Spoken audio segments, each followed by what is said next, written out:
Good evening, everyone, and welcome. I'm going to go ahead and get started with our workshop this evening. This is a workshop of the Scarborough Town Council. Today is Wednesday, April 17th, 2024, and it is 5:30. This evening, we're going to be hearing from our town assessor, Mr. Nick Cloutier, on kind of the status of the reval.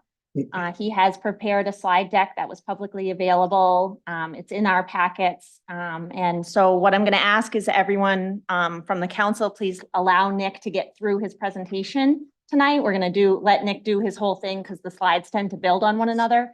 And then we can have our questions at the end. This is slated to be 90 minutes. So we anticipate there will be plenty of time for council questions, and then I will turn it over at the end for public comment. So with that, Nick, I'm going to pass it over to you. Thank you very much. As is said on this first slide, I consider this part 4 of the revaluation presentations.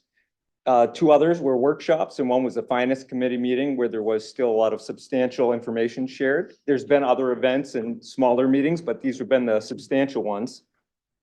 And if you haven't been able to attend, they're all online on the town's website on the revaluation page of the assessing site. So I would encourage you, if you don't feel you have the answers to some questions, it might have been talked about in previous presentations, but rather than spend too much time recapping what was already discussed, I figured I'd jump into this, and I'm always happy to answer questions if we need to rekindle the previous information when we get to that point.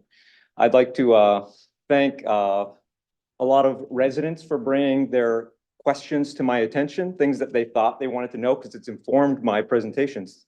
And I'd also like to thank all the people sitting next to me, jokingly, all of you as well, for your support, because this revaluation is a process that affects every single person in town. To what extent, we don't know, but I figured because people have said we'd like information as soon as you have it, they deserve that so they can prepare, and also the council and finance committee especially can prepare in terms of taking into account whatever I have to say for estimates, and they're just that at this point, estimates, for their considerations for the budget process. Next, please. So I will spend the vast majority of time talking to these estimated outcomes, but I'd like to emphasize that they're only estimates. And I say that because there's some tasks that still remain. I have to review a lot of information that's in my system, and including outliers, because you wouldn't necessarily want to let that go unnoticed before it hits the notices to the public. And there's a lot of fine tuning that still needs to occur. Furthermore, I don't want the level of detail that's presented in this to give the wrong impression that it is complete. We're at the right stage of the process like we planned to be. So we'll be able to deliver notices to residents and owners by the end of May. Next, please. So this is just a key starting point, just to make sure everyone's on the same page about the 2 important things we can consider for what will impact people's taxes. There's some things out of our control, but these are the 2 primary questions. What is the budget going to be? And I would say that's the decision of the town council and the voters respectively in the coming months, and the town-wide valuation. So the reevaluation process with all the new assessments to bring them to market value. That's a process mandated by state law to stay in compliance, to receive benefits from the state. And we fell below compliance level recently because the dramatic appreciation in the real estate market. So it's not that it's a choice of mine, but it's my duty as the assessor to fulfill that compliance requirement and use data, not opinions, to derive those numbers. Next, please. In recent communications, like the Leader articles, newsletters, whatnot, just a month ago, the communication built to discuss the factors, if you will, that are at play that may impact your taxes this year, any owner in town. And they all may interact for you, some may not. It depends on some of the factors, but I'd say the top 2, number 1 and 2, are the scope of the revaluation. Relative assessment change. How much is your property appreciated or gone up in value compared to some others in town, whether it be a different part of town or a different class of property, like commercial property versus your home. And then getting to the commercial piece of the puzzle, the question arose at recent meetings, especially in February, is there going to be a shift, if you will, rather a reallocation of the total tax valuation based on how much commercial properties have appreciated since the last revaluation versus how much have residential properties appreciated. And like I had alluded to, and we'll talk about it in more detail, it was thought that perhaps residential had appreciated more based on early information. Below the line there, the other two factors, number 3 and 4, which I'll refer to these numbers from time to time, the budget. Once again, that's not a product of the revaluation, but they do interact to combine to make a tax rate. And what I'm presenting tonight will hopefully inform those discernment processes. And number 4 is not within any of our control, not town leadership, not the assessing office, not taxpayers. Unfortunately, the state created a program that was very, very popular and well received, but then realized they couldn't afford the fiscal note and ended it after only 1 year. So I'll get to this, but the gist of that factor means that any household that participated in that program, and there are over 1,800 properties townwide that benefited from that 1 year freeze, so foregoing a tax increase for 1 year, will now, even if there wasn't a revaluation, have to deal with 2 years worth of increases regardless of the revaluation outcome. Next, please. So the properties that I'll speak to for the vast majority of the slides will be residential properties. I feel like not only is that the majority of properties in town, at least 90% of the properties in town are residential, but also I believe the people that have asked me the questions and the reasons for most of the explanations I've given have been to homeowners. And it's not to say I don't speak with commercial property owners as well, I do, but sometimes their questions are different and they want to kind of wait and see till everything's done versus homeowners want to have advance notice. So most of my information is geared towards that population for tonight's presentation. And the other property types not listed in large and bold residential properties, there's commercial real estate, industrial real estate, and also business personal property, which is a lesser known type of property that's taxed, but every business in town that has assets, equipment, machinery, that is taxed. Sometimes it's exempted by the state, but we still process the process of taxing it because the state reimburses us if it is exempted. Next, please. So the first factor, if you will, relative assessment change, your assessment versus other people's assessment. So on the macro level, every property in town, it's driven almost exclusively by data analysis of sales. There are 2 other methods to derive values and are considered the cost and income approaches, but particularly the sales. There's such a lot of sales in town, hundreds that I've considered over the last 2 years, because that was the sale range, April of 2022 through April of 2024, 2 years worth of data to consider to help justify where is the market value of properties. On the micro level, each property by each property, though, there will be differences, not only because appreciation, but the assessing office and myself especially took this opportunity for a townwide revaluation to ensure consistency in the application of our methods and standards, because the last revaluation in 2019 was done by an outside company. And over the last few years, we have noticed that there's opportunities to ensure that the methodologies we have in place are consistently applied, more so than even they have been. And it's not to diminish anything that was done previously, but rather to say we've paid close attention in recent years since I've become the assessor to ensure that if any changes were warranted, that we would make them at this time and not foresee making them, just randomly in other years, but rather at this time. So I will allude to this later, but a reason for a property increasing or even decreasing different than the average or the median would be if we, upon reflection of our methods and your specifics of your property, namely some of these, the quality, the grade, or the view of your property. Those are things that contribute to the total valuation.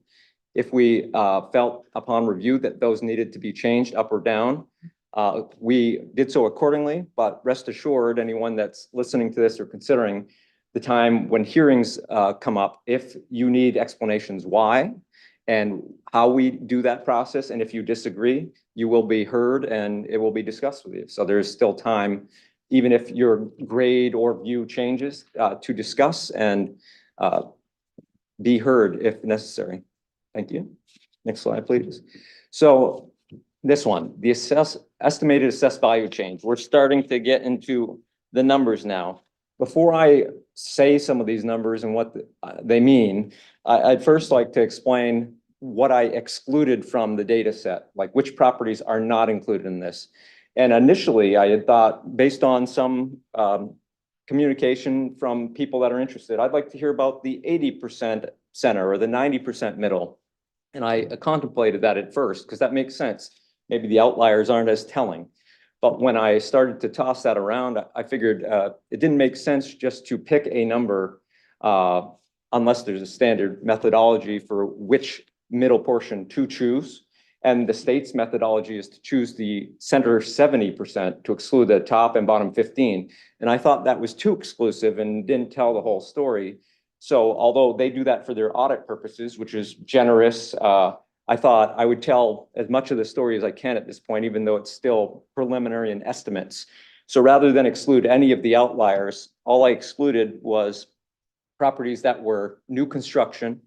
So if it was under construction last year, so not at full value yet, you just had a foundation last year and you fully built it this year, you would expect your assessment and taxes to change way more than someone that's had the same property year over year. And then furthermore, I excluded just a very small percentage of properties that have a tax bill or last year had a tax bill less than $50. I'm not saying that that's a lot of properties, but it is some very low value properties, either vacant land that's not usable or some manufactured homes that are quite old, but still residents.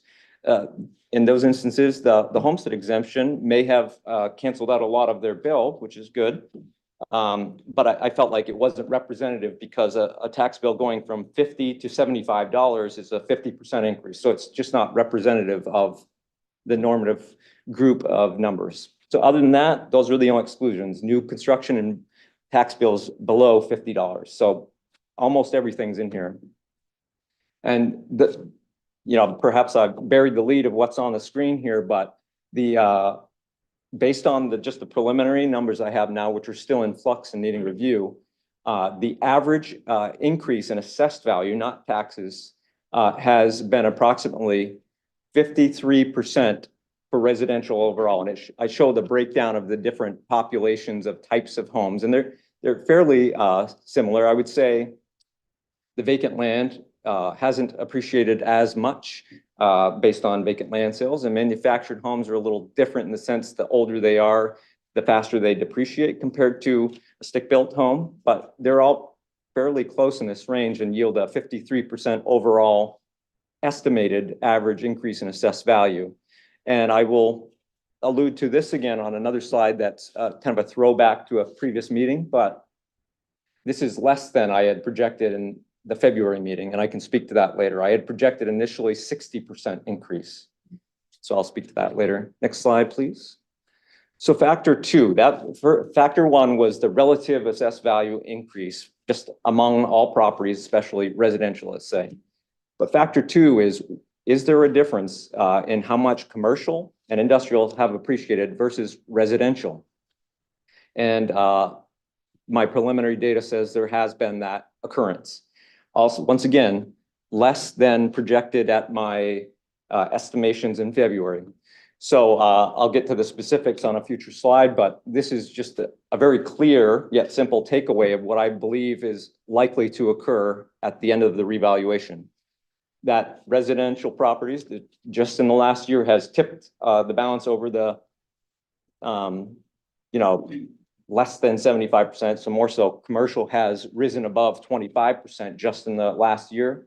And that was a heralded accomplishment, to diversify the tax base. Based on commercial properties appreciating slightly less, I believe it'll be more of a 76-24 split. So a slight backtrack on that diversification allocation, if you will. And I'd like to mention, just to be clear, that's in no way a choice or a decision. It's just a reflection of the market dynamics and forces of what properties have appreciated more than others. And even within commercial, I would say there's even more diversity in which types of property. And I'm not going to get into all that today. I will probably in future months, but that's not ready yet. But overall, this is what I would expect. Next slide, please. So I presented in this way because this is exactly the way I presented it when I did modeling exercises, if you will, in February. So I wanted to have some consistency in the way in which I discussed this topic. So the previous slide was just a very bare bones. What's the percentage allocation commercial to residential of the valuation in town? This is a little more fine-tuned, still estimates though. And this assumes we're starting to get into how does the budget interact, because I talk about tax rates, a 5% increase. And I will carry that assumption for the rest of my estimates because that was the best number I had because it's a council goal. I'm not suggesting that needs to remain the case in either direction, but it was the best estimate I had to use at this time. And you see the 53% that I alluded to above residential.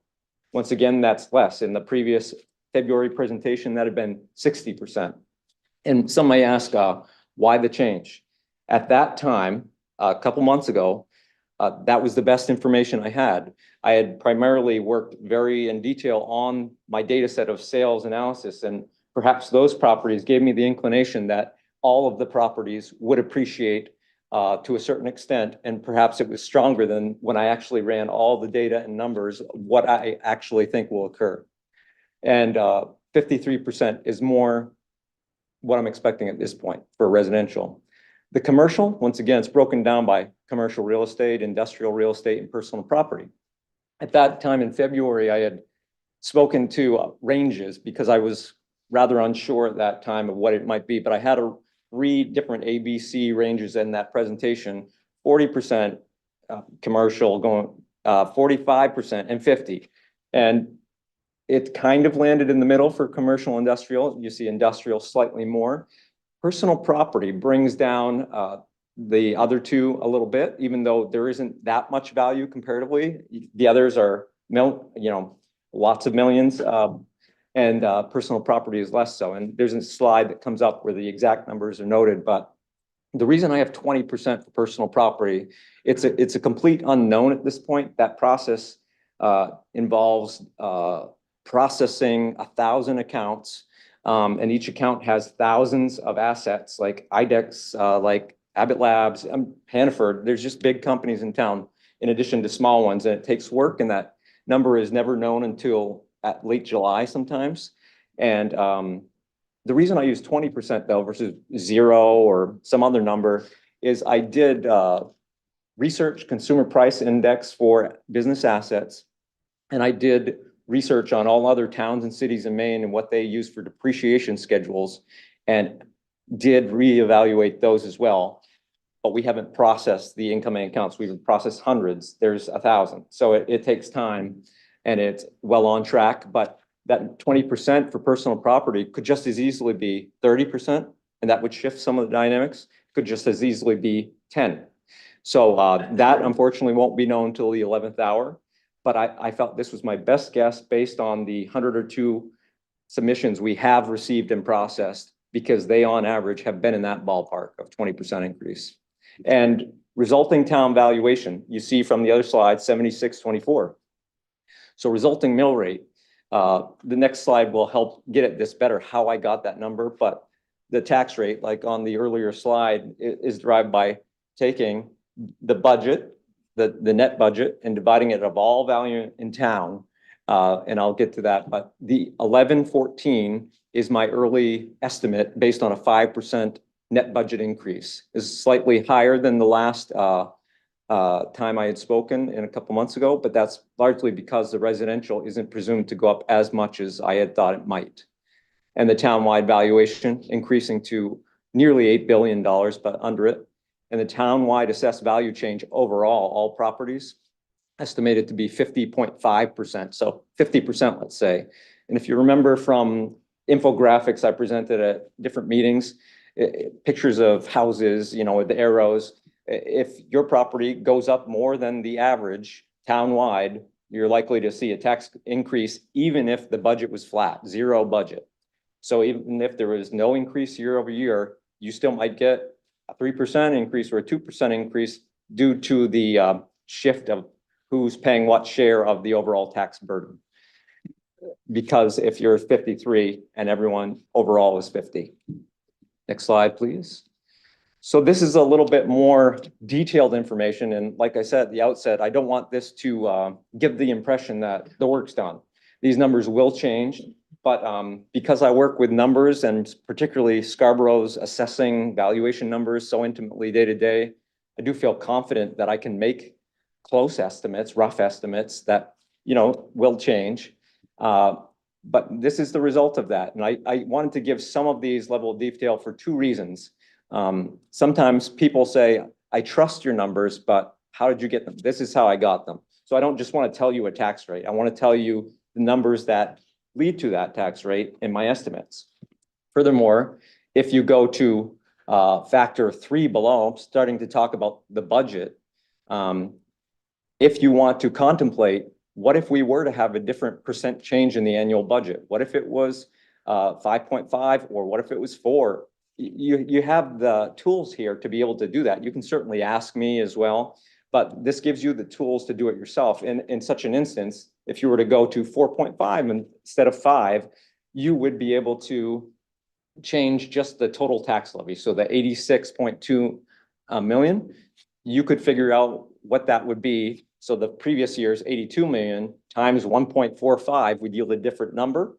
And that divided by the total valuation I've provided you with for an estimate would give you the resulting tax rate.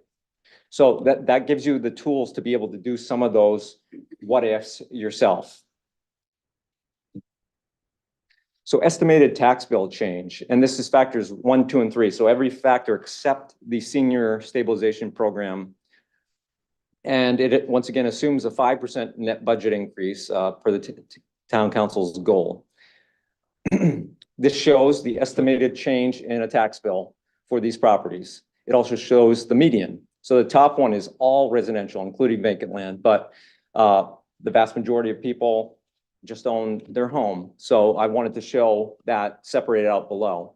If you were to want, an easy to remember number, and we'll get to a kind of summary later of the factors, I would say 7%, because the median is 7.1, the average is 6.8. And that's in no way to, say or mislead that every single person's will be that. That just means that I would expect that, that would be the middle of the pack, some more, some less. And as described before, the reasons for different types of appreciation in your property versus others. Next slide. This one here, estimated tax impacts of residential properties, once again, not including the stabilization.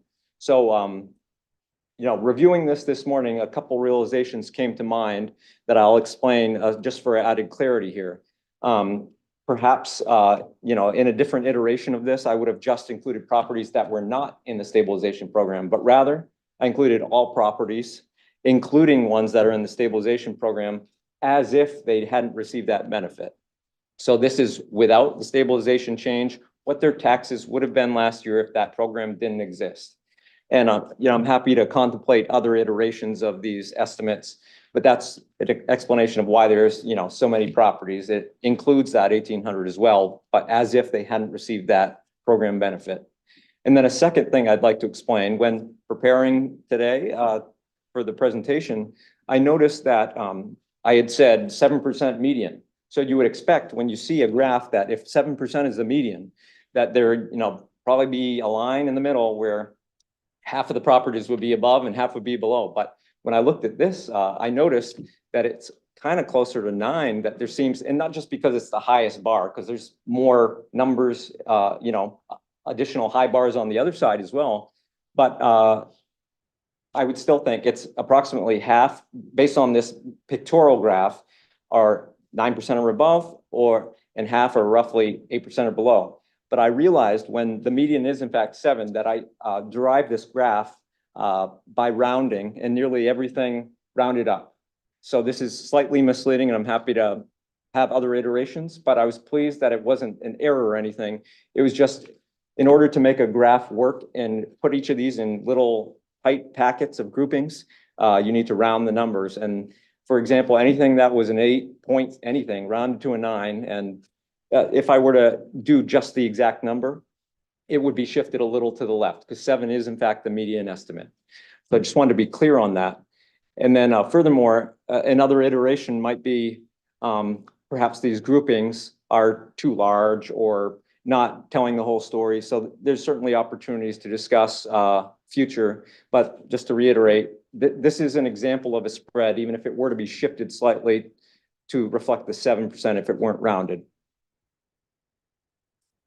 This slide, perhaps all 4 factors are considered here, but certainly 2, 3, and 4. And the first one is the allocation among, your property versus mine. So that's not really at play here, but the other ones all are implied here. And I think this is pretty good at summarizing the simple impact here of, one column, the green one, if not in the state program, and then the other program column next to it, stabilization program participants, the 1,800 households we spoke of. And the other grouping not in the program would be closer to 67 or more 100 properties. So over 70 something percent, almost 80% perhaps. So the 5% net budget increase compared to last year, that will contribute to the increase of 7% for a non-program participant, just the 2.25%. So just for clarity, that would be the one thing certainly in your domain of the budget process. It's not to say that that doesn't move the needle completely, but it's to say even with a 0% budget, which is not likely nor easy to contemplate in any year, the revaluation alone and the commercial shift, if you will, just adds that 4.75% to get to 7. So that 2.25 is what you have to work with for budget purposes, up or down. This is the 5%. The stabilization program participants have those 2 same factors at play, the revaluation and the net budget increase. However, they also have the stabilization program's impact because the program ended. And in the small print below, it explains why it's 4%, the 3.77% tax increase last year and the frozen full value exemptions. So it's roughly 4% you would expect if there are no other circumstances at play. So that would mean for those participants, they would see the 7% plus another 4% because they're catching up for the year that the state paid that portion last year. So it's once again, like the commercial allocation shift, if you will, this is in no way a decision. And furthermore, it's only on the state. It's not even on statistics. It's just the state program ending, and it's an unfortunate reality for those participants. But I wanted them to know as soon as possible, this was likely what they would expect, a greater increase compared to what they actually paid last year as a result of that program ending. Next slide, please. So once again, all 4 factors combined, the state's stabilization program participants, once again, rounding occurred here and it rounded up. So shift in your mind the graph slightly, but I think if anything is to be, slightly, off visually, I'd rather estimate wrong in the direction that people can be forewarned. And so you see in the upper left corner of this, when you actually run the specific participants numbers for my estimates, it's 11.9 and 12%. That's higher than the 11% I just called out. And upon further review, the reason for that is twofold. All these participants' tax bills, not their assessment, their tax bills were frozen on April 1st, 2022 for 2 years until April 1st, 2024. During that time, many of those properties had renovations. Many of them added garages. I'm not saying several, like hundreds and hundreds, but some of them did. And they were still only paying the tax bill on their property without that garage. And that's okay. That's how the program was intended. But So they're getting an increase that's more than the 11% because they're catching up with that renovation or addition that hit their assessment, but not their tax bill. Also, another oddity, if you will, of that program for the state, people were able to transfer their tax bill from another town if they moved here in between the years of the program. So if on April 1st, 2022, you had a even more modest home in Buxton, and you decided to move to Scarborough, and your tax bill there happened to be lower, and you got to freeze that and port it over to Scarborough for that year. So that's the reason why some of these people will have more than, it shifts the 11 up to 12 for everybody, but there's very good reasons for that, and the vast majority will be in the 11% range on average, but because those other instances pulls up the average and median. All four factors, once again, I figure sometimes just talking about these kind of numbers and big generalities and just averages and medians don't do the same justice as real life examples.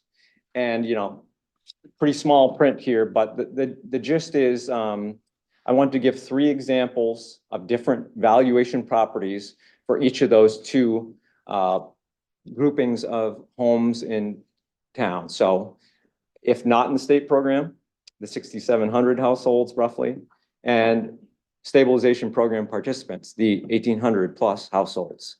So they both start at the same points, the current assessed value, fiscal year 24. So what if it's at 400,000 now, 600 and 800,000? These are, kind of the middle of the pack of value.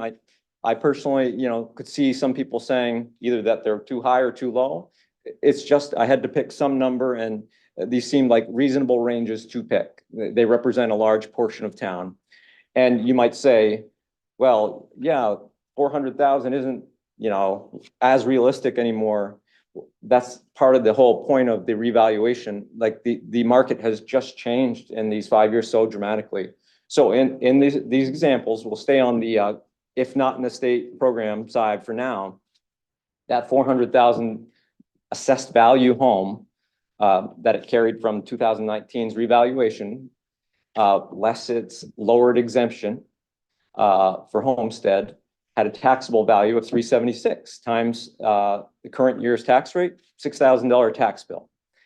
So we go to fiscal year 25 with all these estimates I've alluded to here. Their assessed value going up 53%. So your current assessed value times 1.53 on average would yield $612,000 for that $400,000 assessed property, because that's approximately the new market value of that property. And the full homestead, 25,000 being recouped and regained from going back into state compliance, gives a taxable value of 587 times the projected early estimate 1114 tax rate, yields annual taxes estimated of $6,500. So the change is $526. That's a 8.8% increase. And you may say, well, that's not 7. You'll notice if the higher the value goes, even though their tax bill is increasing by more dollars, it's just a function of percent change that higher value properties have, if the more dollars are a less percentage of what they pay. So the same would be said, the lower the value of the property may be misleading, like that example I gave of a, property that's very affordable might see, 10% increase, but it's a much lower bill increase. It's just a function of the numbers and the size of the numbers. And on the other side, the right side, I gave those same examples, but for the stabilization program participants. So it just puts it in clear points, especially the red colored fonts. The difference being they receive the full value exemptions. In this, I just included the homestead, but that would have also been veterans or solar full value. But they also had the frozen prior year's tax rate, 1539. So they already in that last year paid less taxes than the people, comparable value properties not in the program. And once again, that was the intention. No one did anything they weren't supposed to. It was very well intended. This year, with the estimates I've provided, you see that their bill, let's stick with the $400,000 home, becomes the 612, same full value homestead, same tax rate, same bill, 6,500. But that 6,500 is more of an increase because their last year's bill was only 5771 versus the 6,000. So that's why we get, they get a $768 dollar increase. And once again, with the trending of the values, the higher value homes, it's a different percentage. But on average, for those properties, especially if they didn't have a renovation or addition, would be 11% overall. Next slide, please.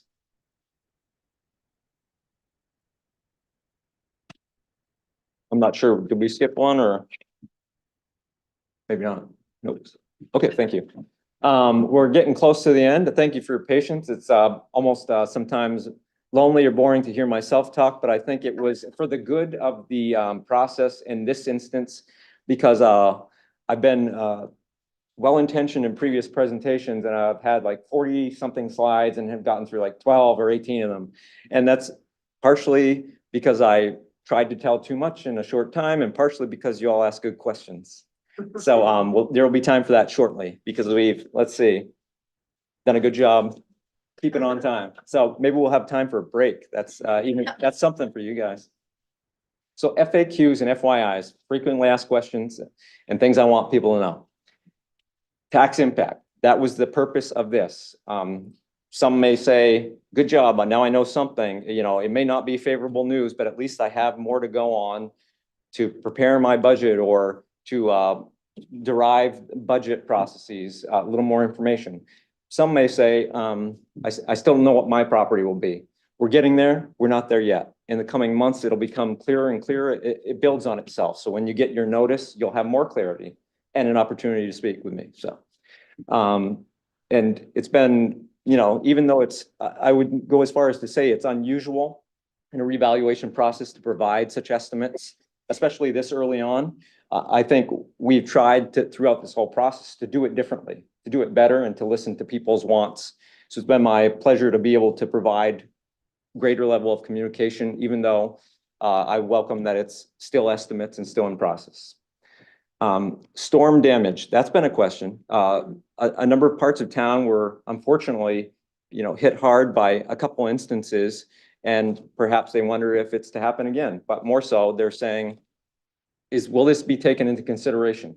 And I want to assure people that I consider any and all information brought to my attention, including data from the real estate market. And I've kept a close eye on it. I know these storms are very recent, so there's perhaps less data, but I keep an eye on it. And so if there's anything that shows me, oh, this property should have sold for this, or it was listed and reduced and they still can't sell it because it has damage from the storm, I'm thinking about that and weighing that before the valuation notices go out to see what, if any, adjustments are warranted. Perhaps some people would say, well, what is my part of town going to change, if at all? And we're still not there yet, but I want to reassure people that I'm considering it. And one of the main ways in which that occur are twofold. One is there are neighborhood codes, which, it's not just what do you call, Pine Point or North Scarborough. There's literally a code in my system which has a factor that contributes to the land value of the property based on sales data. So those are a function that can be shifted up or down. And you would think if there's data to show that sales have diminished in value or asking price even due to damage from storms, that will be considered. And I can speak to that when we're at the next phase of the process in the coming months. The second part of storm damage impact is I want people to be their own best advocate and bring things to my attention. So the first point of me paying attention to data is, more simply put, I can change things if the data shows it deserves and is warranted. But that's macro level. Micro level, did your property suffer damage? Are you having to pay or get estimates? Are you having to file claims with insurance or FEMA? Those are all things that I would hope you keep documentation of for your own purposes. But if you do not, I would suggest that you start doing so, so you best prepare to share that with me. And some people have already done that. And it doesn't just have to be for your property. If you have information about your part of town and pictures, people sent me that too. And I will take that into consideration, and rest assured that if you get your valuation notice and you're like, well, my value still went up a lot. Was this taken into consideration? We'll set up a hearing time at the proper months, and I will explain whether or not it was. And if it wasn't yet and is deserved, that's a time before the tax commitment in August where there's still time for me to make those adjustments, particularly if the building was damaged and there's estimates for repairs. That's a very easy and justified fix that I have methods in place for already. FEMA flood maps. Some people have, especially at the recent meeting occurring in quite recently, but it hasn't been implemented yet. I believe people have asked me, will you be taking this into consideration? Although, like with the storm damage, I consider all data. So if there's sales data or other information beyond the fact that this occurred, I will certainly take that into consideration. But I want to be clear that it's not as specific as the storm damage. The storm damage has already occurred and has already started generating real results of damage to property and, changes, even though it's recent, perhaps in the sales market, to provide data. FEMA flood maps have not provided me with data to date. So when people have said, will you consider this now or later? I would say if there's data, I am considering all the data, so it would be through that process. But if there's not data yet, because it hasn't yet occurred and it hasn't changed what those properties could sell for, I have the ability to, in future years, take that consideration and warrant reductions if necessary. And the people that have brought it to my attention, and said, are you going to consider this and do a factor reduction for us going from not in the flood maps to the flood maps? And the simple answer is I don't foresee doing so at this time because it hasn't occurred yet. But I don't want that to seem callous because it very well could have a real impact. It is to say that as soon as next year, when it has been implemented, if there is data, and I presume there will be data, if that data tells me that those properties now are selling for less than their new assessed value, I will certainly do that. And I will do it in depth and as needed to any and all properties that are affected as such, if the data shows it. But that could be done next year in a non-revaluation year when it has been implemented and when and if it has an impact. Different parts of town. Some people have said that, perhaps out of curiosity, perhaps out of how will it affect me versus other parts of town. It's a very good question. I would say that although it's not a foolproof answer, I have said this to people that it's not so much the parts of town that are changing way more or less than the average. On the whole, parts of town are changing closer to the average. But what will be, I think, a different and perhaps more informed question about will your property increase more or less than the average and by how much was your property discovered and reviewed to have warranted corrections to our methodologies from when KRT did it in 2019. And that was a former slide that I alluded to not only today, but also in September about we did review the grades, the quality of properties. And if your property, it may sound funny to people that don't do assessing every day, but like if your property went from average plus 20 quality to good quality, that may mean that your property increases more than the average, because if your property had just stayed average plus 20, maybe you would have increased the 53% assessed value and 7% tax bill. But because we found that your quality of your home should have the methodology of being a slightly higher grade because all your neighbors were and you weren't for whatever reason, or other parts of town with the same exact home were, that would be a reason. So the more of the extremes would be things like that. Were there reviews resulting in possible corrections to what your former assessment record had? That would mean you would vary more or less than the average. And not to say that those corrections only went upward either. Some went downward. If your grade was too high or if your view wasn't as good as KRT thought it was, we considered all that. And once again, I want to assure people that in the hearing process, there will be opportunities to present information, to challenge my assertions and discuss it, because there will be opportunities for revisions as needed. And I view myself and my fellow staff as fair people, so I hope it'll be a two-way fairness, if you will. I'll probably talk about this more in the future, but most people, 99.9% have been incredibly civil and kind to me and my staff. And I would suggest that that remain the case and that we all be on the same page and in this together. It's a state mandated process. Although I may seem calm, and I am on the whole, no one wants to be yelled at or sweared at, and I would never do that back. So it's just to say, rest assured, we will hear you out, and presenting data or information, do research. What could your home sell for? You can show me things, have an appraisal done, show me pictures of the damage. We will take that into consideration in the hearing months.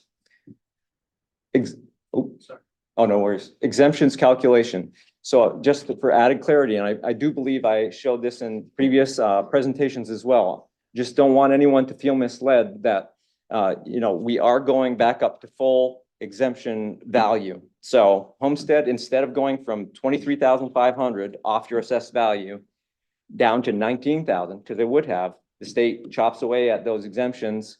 The longer you're out of compliance and the more you're out of compliance, it'll go from 23,500 to 25,000 again.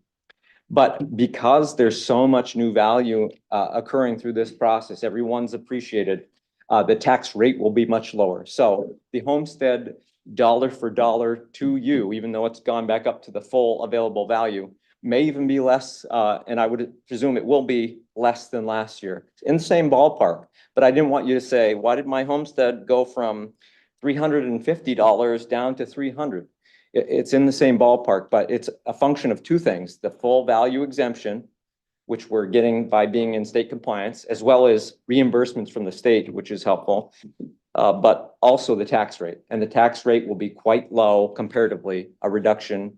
And I put it on another slide, and I probably should have called it out, but it's, I would say, noteworthy that the tax rate, even with my projections, is going down by 30%. And in the prior revaluation, it went down order of magnitude 10, 11%. It's just the nature of the appreciation of the real estate market. And because everybody's property is going up townwide, the taxes aren't going up to that same extent, but the tax rate is going quite low. Why is my assessment increasing? I've explained this in various channels and pamphlets, mailers, and on the website and FAQs, but people still ask it, and it's a valid question. And they say, very rightfully, but I haven't done anything to my property. I haven't had any renovations. I haven't added anything. I haven't added a garage. My property over time should depreciate, right? Wear and tear is a factor on the property. And the more of it is considered, yes. But the state mandates that assessments be in line with market value, so what your property could sell for. And even though your property physically has not changed since 2019, if you haven't pulled a permit and done any work, it can sell for more than it could 5 years ago. Supply and demand issues have determined that people are willing to pay a lot more for homes. So that's why. Why is your assessment increasing? Even if you haven't done anything, the state mandates that we have assessments close to market value. And because of the appreciating market, they've fallen far below that, below the 70% mandated threshold. Next slide, please. So what's next? Thankfully, as I allude to, me stopping talking and taking questions and getting a drink of water. But just to be clear, what's next? Notices coming out in the end of May. So some have said, I wish they could go out sooner, and I hear you. Unfortunately, that doesn't appear to be like it's likely impossible, because we've been on a timeline that's been planned for several months now, perhaps 9 months, but certainly, to speed up the process any more would have had to been done earlier. And I do foresee that in a future revaluation, I don't want to get too far ahead, perhaps there could be a different timeline, but we're on this one now and we need to stick to it to allow the process to unfold. That said, we're not resting to allow it to extend beyond. We're right on target.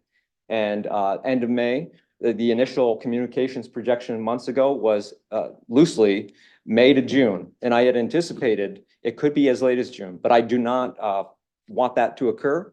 I've heard people's wants and concerns, and they want to know this as soon as possible, and they might want to know it before they vote on the budget. And end of May, although only a couple weeks left, is before that. So it's the earliest we can do, and we will do it. And if there needs to be a change in efficiencies to make it happen, that will occur. If it means, 99% of the notices go out and some go out the next week, we'll do what we have to do to make sure it happens. And informal hearings, June and August. So once you get your notice, this is what your assessment will be, and here's a link to your new property card for your review, and here's what we suggest you do. There will be opportunities to either in writing or in phone or in person over those months to present a discussion with me or my staff for warranted changes, or to bring information about the market value to our attention. And there's time there before tax commitment, which is when numbers are finalized, to do it very easily at no cost in terms of reimbursing you to the town. That is the best time to do it. If, for whatever reason, you don't get to it or can't, there's still time after you get your bill, but it's a little more complicated and it's a little more formal. There's paperwork. So there's opportunities regardless up through February. It just becomes more formal. The budget process, as discerned by yourselves on the council and then the voters in June 11th, I believe this year. That is in your peer review, but this presentation was strategically timed to be as early as I could give it for estimates, even though the work's still underway. So it could inform the budget process. These estimates, as I've said, are just that. I don't foresee, it being, spot on. It's in the right ballpark though, and it is useful information. And I think it will be helpful for consideration moving forward in the coming weeks. Tax commitment, as alluded to, when the bills are finalized, late August. That's same as a normal year, which is impressive to still project that despite the added workload, and we'll do our very best to try to make that happen. I believe we will. How owners can prepare. When you receive your notice, we'll start talking this up more because it's the right time to be telling people what to do. But if you want to start thinking about it now, do some research on what your property could sell for. That's market value. If you determine based on, getting an appraisal or going online and Redfin, Zillow estimates, I'm not saying those are the best thing in the world, but they are information. There's look at what properties like yours have sold for in town. And on the GIS, there's a sales layer. So I won't, drive you to it right now, but we do have an explanation on our revaluation website, how to do this already. And you go to the GIS, you click the layer sales, and it colors every sale purple and with the number that it sold for. And you can move the cursor around town and see, oh, this is a similar neighborhood to me and they're all selling for this much money. Okay.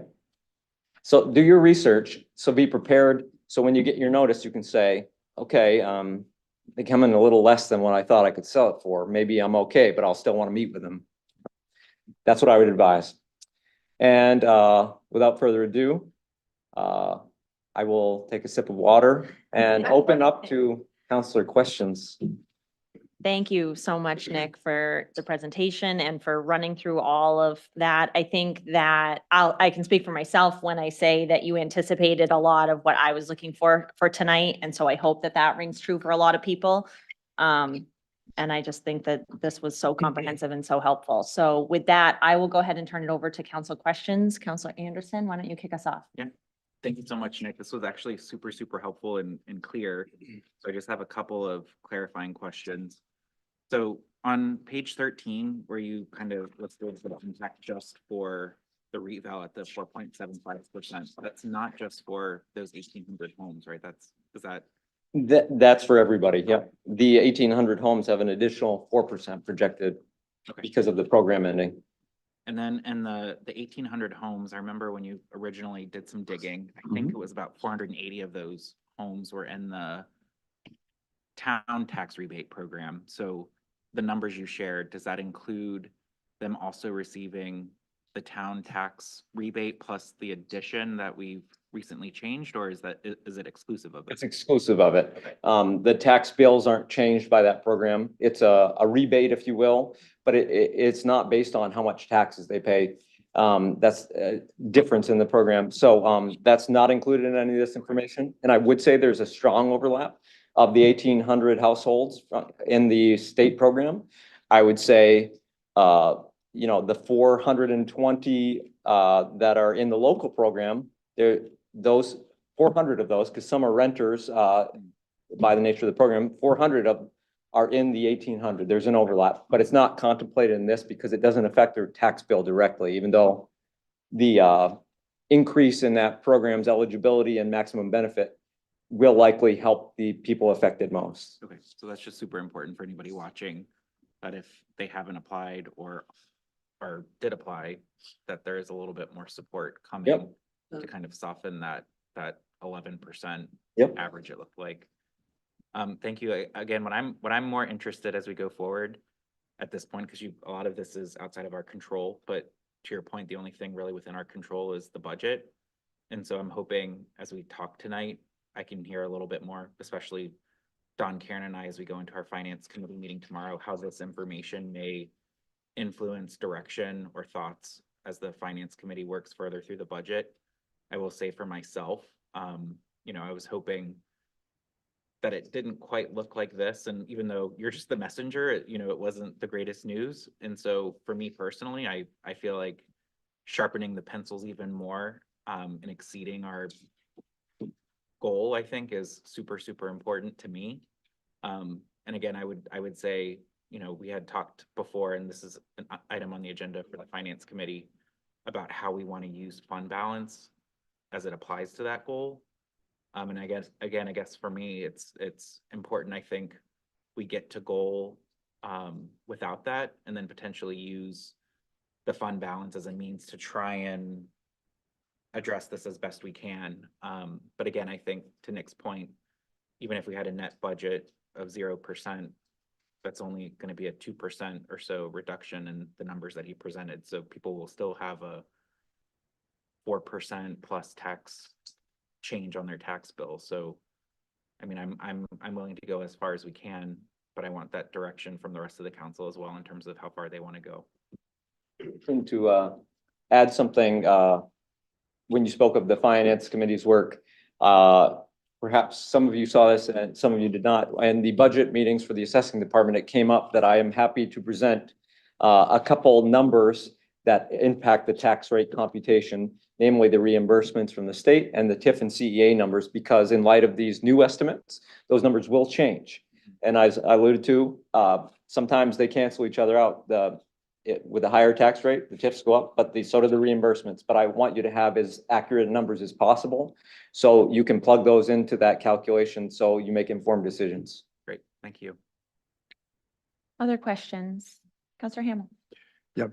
Nick, thanks very much. I know I reflect on Greek history when we're talking about what happens to messengers. So it was pretty clear to me, though, in your discussion that you describe a process that is fairly formulaic. I mean, that you follow this process and the results are what they are. The other thing that's striking to me is the real ability to control the impact on taxpayers is not really in your domain. It's squarely in our domain. So I think that's really important that we remember that. I did have a couple of questions though for you about your role.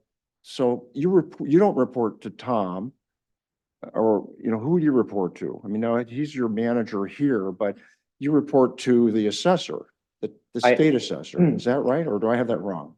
I don't report to the state assessor. No, I have a certification through the state, which I recertify every year, but perhaps Tom is more knowledgeable on this. But if you have anything you'd like to add. Town charter has council appointing the assessor. It's uniquely one of the only positions appointed by council. However, it goes on to have me provide kind of day-to-day administrative oversight of the assessor. So My question is there a state assessor that you report to? You say you're certified by the assessor, but who is the state assessor? Is there a state assessor, or it's just a board and there's no, I've never Single met the person. person. I've only seen their name on paper. you So can't find it online. I who think- the person is. I think the name is somebody, Jerome, somebody, like I've never met the person. So I mean, I report to the Maine Revenue Services annually for various purposes, including they audit my work every year. And next year, or not next year, next week, in fact, they're auditing my last year's work. They're always lagging. And that's part of the process. So a representative is coming to audit my last year's tax commitment for the town of Scarborough. But I don't report to any one person. I just have to file paperwork with I see. them routinely. The other thing that I remember, you've been here how long now? 4.5 years. And you came right after we did the last townwide assessment. Right. I remember at that time, after you'd been here a year, you were exploring the possibility of doing townwide assessments on a more frequent schedule than every 8 years, or now it's been 4 years since the last townwide assessment. Mhm. In your view, do you think that's worth revisiting now, considering how fast values have appreciated? Would it make more sense to revisit that and do it every other year, or, or every year, or just try to true it up every year? Sure. Could you speak to that? Yeah, of course. That's actually a good question. And it's not always talked about in public discourse, individuals ask me that though. And the reason it comes up is because some towns already do that. And it's an individual choice. It's certainly not required by the state. The state only requires if you fall out of compliance or you go too long. And we're at the out of compliance reason right now. There are pros and cons. I would suggest that right now in this moment is not the time to contemplate it because we have to finish the one we're in now. But I would go as far as to say there are pros and cons. And I would think, based on people's feelings of how this go, there may not be an appetite for it, but thereafter in future years. So let's say after all this occurs, we have a recap of how did the revaluation go and the actual statistics. I think I could speak to if it's the will of the council or residents to do it more frequently because they think there's benefits, that it's certainly worth considering. I just think now we have to get through what we're doing. And I can't help but wonder if the appetite for it wouldn't be immediate anyway, if this impacts them. So there's pros and cons. Thanks. The last question I have really begins to turn us back to the comments that John Anderson made and comments that I've made repeatedly at budget workshops and will continue to make repeatedly throughout our process. It's on us, okay? It's on the council to address these issues with our budget in terms of how we are going to try to lessen the impact on taxpayers. So far, I think it's safe to say we've done nothing. All we've done is come out with a budget that is pretty high. And if you add these numbers together, they're mind-numbing. And the idea that we would lead off with you mentioned it twice. John Anderson mentioned it twice already, looking at fund balance. How do we use that? We haven't said anything about trying to limit costs increases, trying to freeze spending, trying to eliminate all discretionary spending, trying to put on freeze any capital expenditures, trying to put on hold completely and shut it down and save our energy for this task, put the community center on hold. The fact that these things are still live, I think for us is personally for me, an embarrassment. And when people ask me about it, I say, I've done what I can, but we haven't really convened as a group yet. And we're already off to the races. So the final point I'd like to make is not a question, is that what you're projecting, there was discussion that we thought that was going to be in the range of those increases, and it actually is almost dead on what people were expecting. What is it? The 53% of people, taxpayers, are going to look at increases to their taxes that are going to range from 5 to 12% or higher, and that's that doesn't take everything else into account. So I really don't see how we. I don't see how we get there, and I think we're off to a very tough start. I know we have a long way to go. We'll be voting on this thing before your final numbers are available, okay? And that But to me, we've known this from the beginning, and the fact that we have no solution for that from a process standpoint, I think is inexcusable.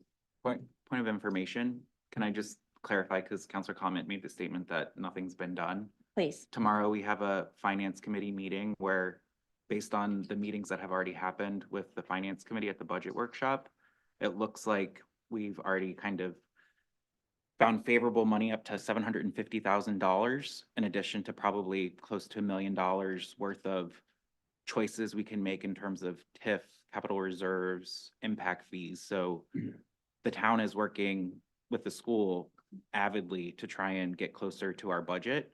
And frankly, I think we can definitely get there, which is why I made the statement, how low do we want to go with the information that's presented tonight? Because personally, it will be tight, but I think we could even go below the 5% net budget without using fund balance, which could be an extra gift. So if anybody has real recommendations that they want to offer to the committee, this is the process. This is the time to offer those. So dig in, look in, bring your feedback, join us tomorrow.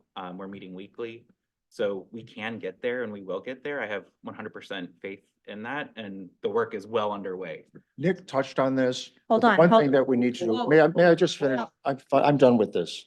I No, have one more Counselor comment. Hamel, you don't Well, get to be done with this and So and tell me when I'm interrupt. done. Could you please hold your comments until you're recognized to speak? I recognized you when you raised your hand, then Counselor Anderson asked to speak. I have other counselors who would like to speak. The town manager would like to say something, so we're going to be respectful of each other and Waiting patiently for your direction. Thank you. I'm going to, I just simply Defer want to to speak Tom. to the frequency of revals. We are committed to doing them on a 3-year cycle. I think the council will recall, we came to you last year and suggested we hold off, knowing that or appreciating that we were in this red hot market and wanting to make sure that it wasn't kind of this aberration.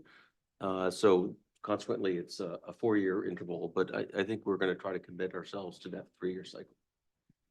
okay. I would ask that we recenter ourselves on questions for Nick since his time is so precious and we have him sitting right here in front of us. So Jean Marie, I'm going to go to you, please. Thank you, thank you. This is as much questions to elicit responses for our audience, so, on what tax bill will the new tax appear? Will it be the October one or the March one? October. October, so people should then be prepared, if they need to be putting aside money Yes, yeah. for that, okay? The local senior tax program, you said there were 420 more or Yeah. less folks. Last year, and there may be more this year with increasing the adjusted gross income. So that, Right, well, that was gonna be my next question. Do we have any idea? unfortunately, no. And how is that gonna remind me, because I forget, when are those applications due? And since there's a change in the AGI, how will that affect They're that? due October 15th. They have a Okay. whole lot of time to submit them. And some people submit them closer to the end. So right now, we maybe have a little over 100 and more will trickle in because people that file taxes, need to submit the taxes. So if they just filed them, they maybe are not top of mind. And we do remind people when it gets closer, hey, you got a month left to bring it in, then they all do if they haven't. So I can't really estimate what we foresee for additional Okay. people because of the expansion of the AGI. But if I had to guess based on just the very early applicants, I would say it won't be all that many.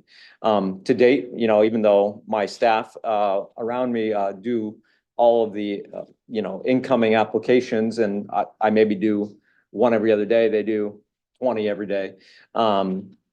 I feel like there's been a handful of people that are like, oh, I'm so glad they raised the AGI. I almost didn't qualify because I made a little more this year. So it is helping, but I have no idea of the number. I think it will be tens of people more, not hundreds of Yeah. people more. Yeah, Yeah, okay. So what we could be doing as a council then is just making sure we get the word out to definitely. folks, the seniors who Yep. qualify for. And for there will that be program. various opportunities beyond just talking about the revaluation through the newsletter, through the leader, through meetings. There's opportunities leading up till October. Mhm. And then I just wanted to make a statement that, with all due respect to anyone on this council who thinks that our budget's out of control. Again, after 10 years on the council, a 5% increase in budget as a goal is actually laudable.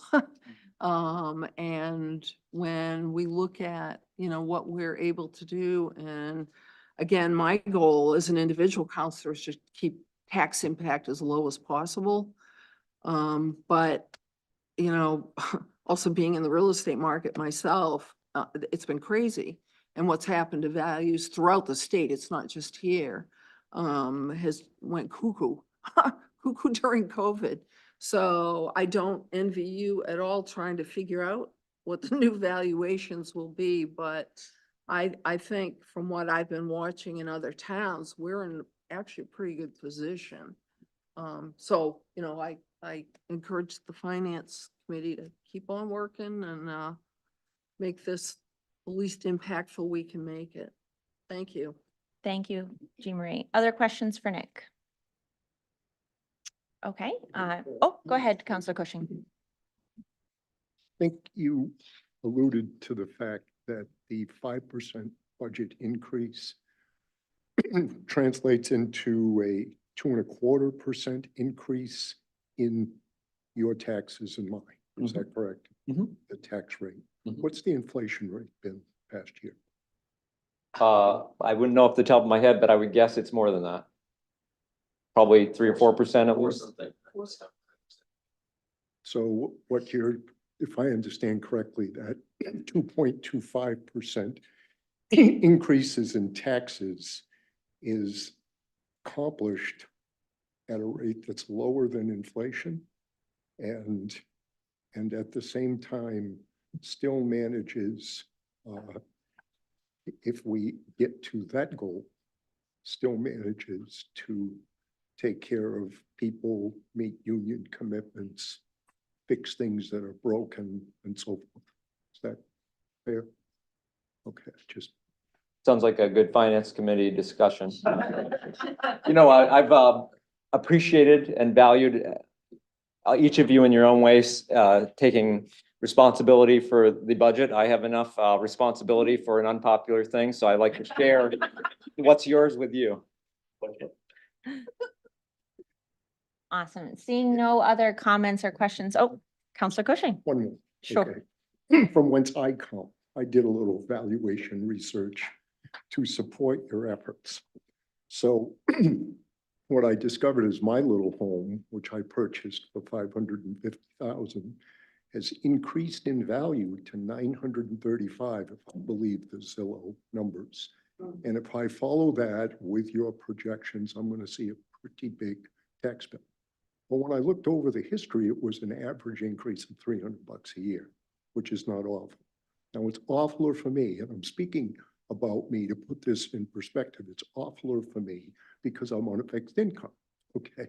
And so as it goes up, it goes down as a percentage. But to the valuation thing, the home I used to own was in Ocala, Florida.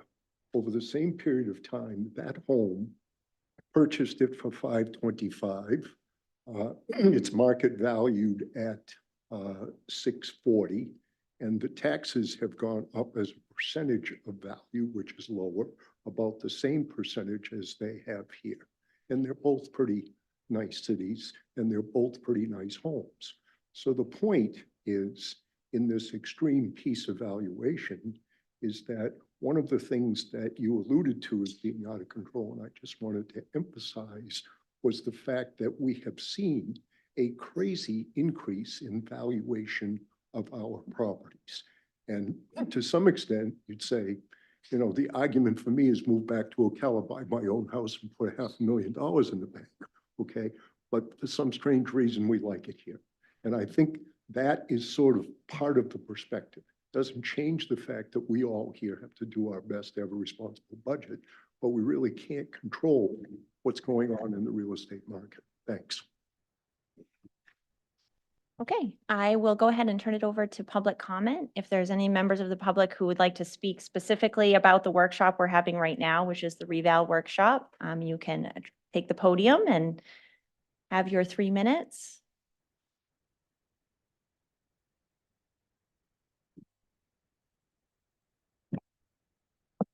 Hello, Allison Bristol, 6 Bayview Avenue. First, I want to thank Nick for being so accessible, being so available, so willing to answer questions, for his patience. You've really been fantastic through this whole process.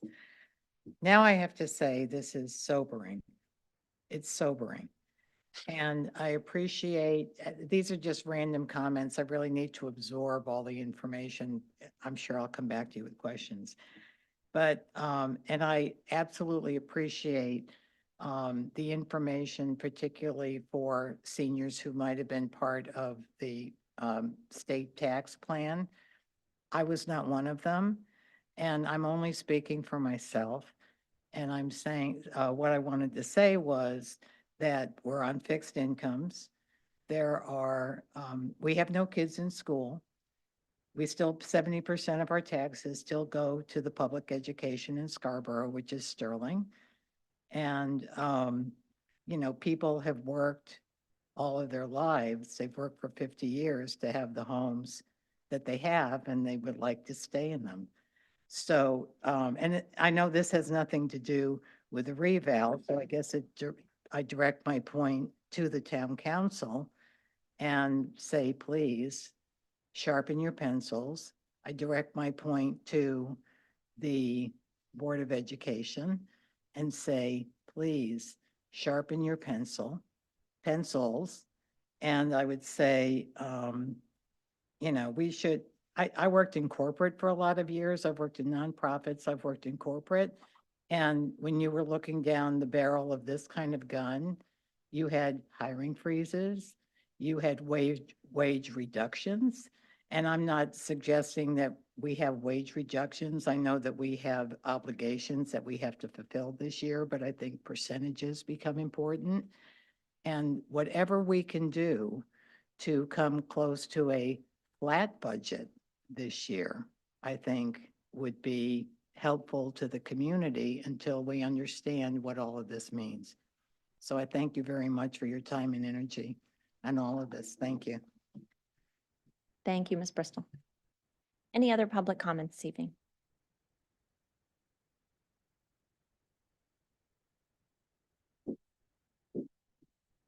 Hello, I'm Angela Levesque, 41 Gunstock. I actually come with just 2 questions that have been proposed to me from our neighborhood regarding the revaluation. The first question is, did permitted work that was done after the last valuation, has that already been adjusted in the assessed values? It has been included each year, other than the past year, if an applicant in the senior program, stabilization program, they were frozen in their tax bill. That year's worth of additions might not have been, but every year we go and inspect permitted work with the code enforcement office and add it to the assessment. Okay, and actually a supplemental question. Those that were involved with the state, is it the rebate program? Stabilization The program. stabilization program,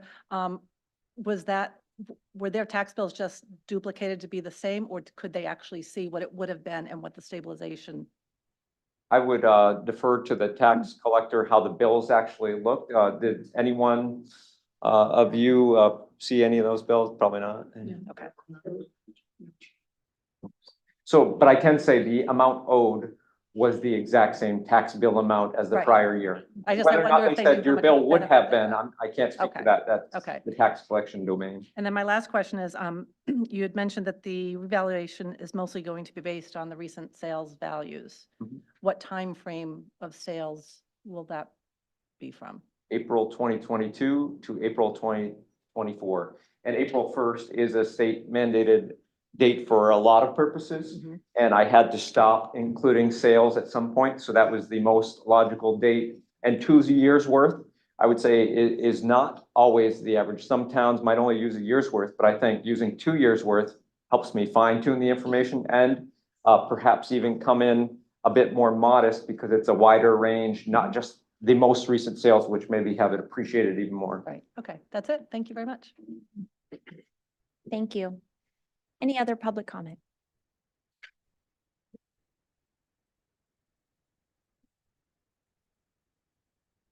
Jim Pritchard, Maple Ave. What factors go into the reval other than raising, property value. Livability, increased traffic, those sort of things. Are they calculated in that, those factors Yes. considered? There's a lot of different data points that result in the assessed value, and those are calibrated with sales. But to get more specific, like you mentioned, traffic issues or, the quality and livability of your home, if it's, damaged over time, those are taken into consideration. And those specific things that you know about your property or someone else knows about theirs, I would want to know at the hearing time, because it's possible I didn't know those things, and you bring them to my attention, and they may warrant a reduction based on what your initial letter says. So certainly they are taken into consideration, but I would say I don't always know them for every little single property. So that would be you being an advocate to, for yourselves to bring that to my attention before the bills come out. Thank you. Thank you, Jim. Public comment, last call. Okay, I have a question, actually. come to the podium. I'll allow it. As long as we have time for a break. Yeah, okay. So, No worries, Allison. that's okay. So the question is, when you're, my question really is about the neighborhood indexes and when we might see that, when that might become available. I would say it makes sense for me to be able at the earliest. So when you could have it would be when the hearing, when the notices go out. I think that'd be a good time, because the reason I say not before in the next handful of weeks is because it still could change. I'm fine tuning the information and data before it hits the notices. But at that point, I'd be happy to publicize that on the town website, as well as other information as applicable, like all these sales that were included in the review, even in a more accessible way than they already are on the website. I mean, I think it would be helpful just as a point of information, because they're obviously, I'm not clear if the neighborhood indexes are layered on top of these averages and mediums and percentage increases that you've outlined here. So, they're going to affect people. So if there's any way to see them in advance of the new assessments hitting, that I think that would be helpful. I'll save my other questions. I'll put them together for Nick and. Sure. let you have a break. And I'd like to point out that such questions and desires that have been voiced at the podium are things that I've been asking people to present to me. Obviously, you're your own best advocate. I don't know where to look, but you're all your own best advocates. So talk to me, and I'm reasonable, and I hope you will be, and we'll work together if you have information I don't. And if you have things, I wish I knew this, we'll try to get it out there. With that, thank you so much, Nick, for being here and for giving us your time and your expertise. And I look forward to more conversations as we get even closer to those finalized numbers. At this time, I'm going to go ahead and adjourn the workshop, and we will reconvene for our business meeting at 7 p.m.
Turn my mic on. Good evening and welcome, everyone. This is the Scarborough Town Council regularly scheduled business meeting. Today is Wednesday, April 17th, 2024, and it is 7 p.m.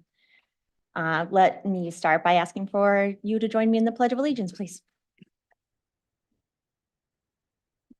I pledge allegiance To the flag of the United States of America and to the republic for which it stands, one nation, under God, indivisible, with liberty and justice for all. Thank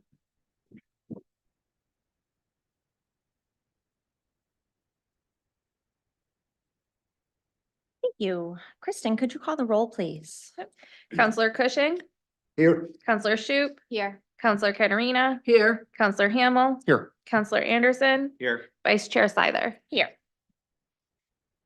Item 4 on our agenda is general public comments. General public comment time is open for anyone wishing to speak to something that is not on our agenda this evening. So if you have something that you would like the council to be aware of that is not on our agenda, please use this time to take the podium.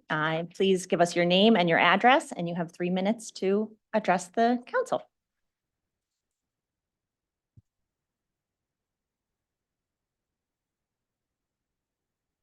Hello, neighbors. Hello, Town Council. Tom, thank you very much for the opportunity to briefly say thank you. Thank you to the whole town, and particularly to a handful of folks who made our fuel rally such an astounding success this year. It's 48 degrees out there. It's damp, it's chilly, it's clammy. The only happy things out there are peepers singing away.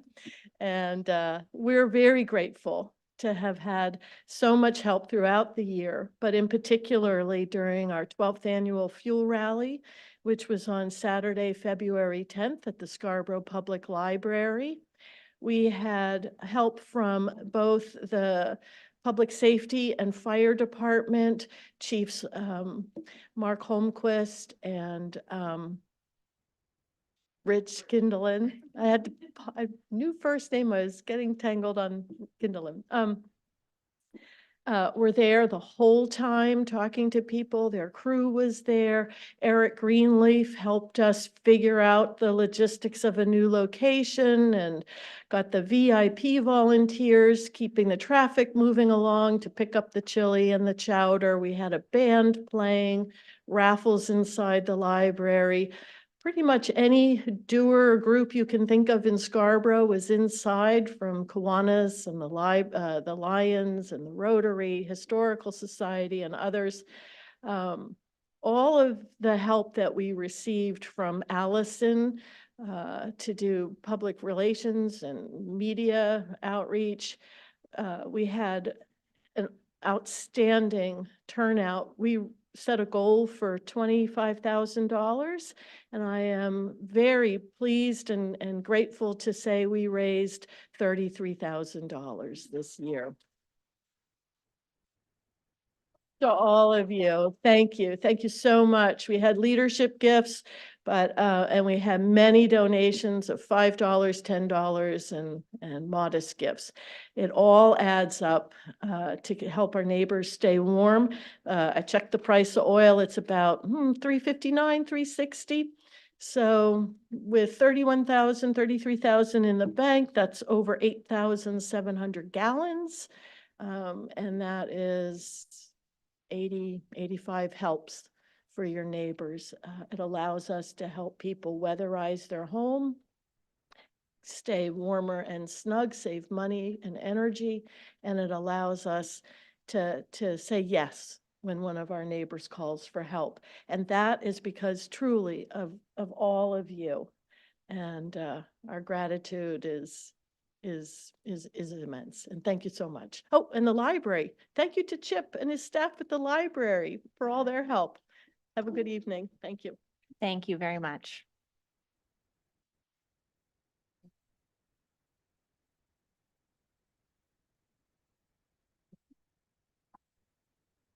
Andrew Mackey, Executive Director of the Scarborough Land Trust. Our offices are at 7 Oak Hill Terrace. I'll just continue on that theme, and I want to give a big thank you to the Scarborough Fire Department. Today was our first controlled burn ever at Fuller Farm Preserve, and it went very well. So thank you to the Scarborough Fire Department and the Maine State Forest Service for conducting that burn and all the ecological benefits that we will get out of that. Thank you, Andrew. Other general public comment this evening?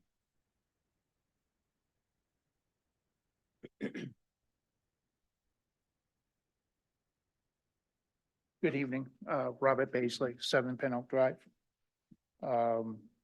I'm here tonight to ask, based upon some recent incidents, that the town reconsider the 3-minute limitation on public comments.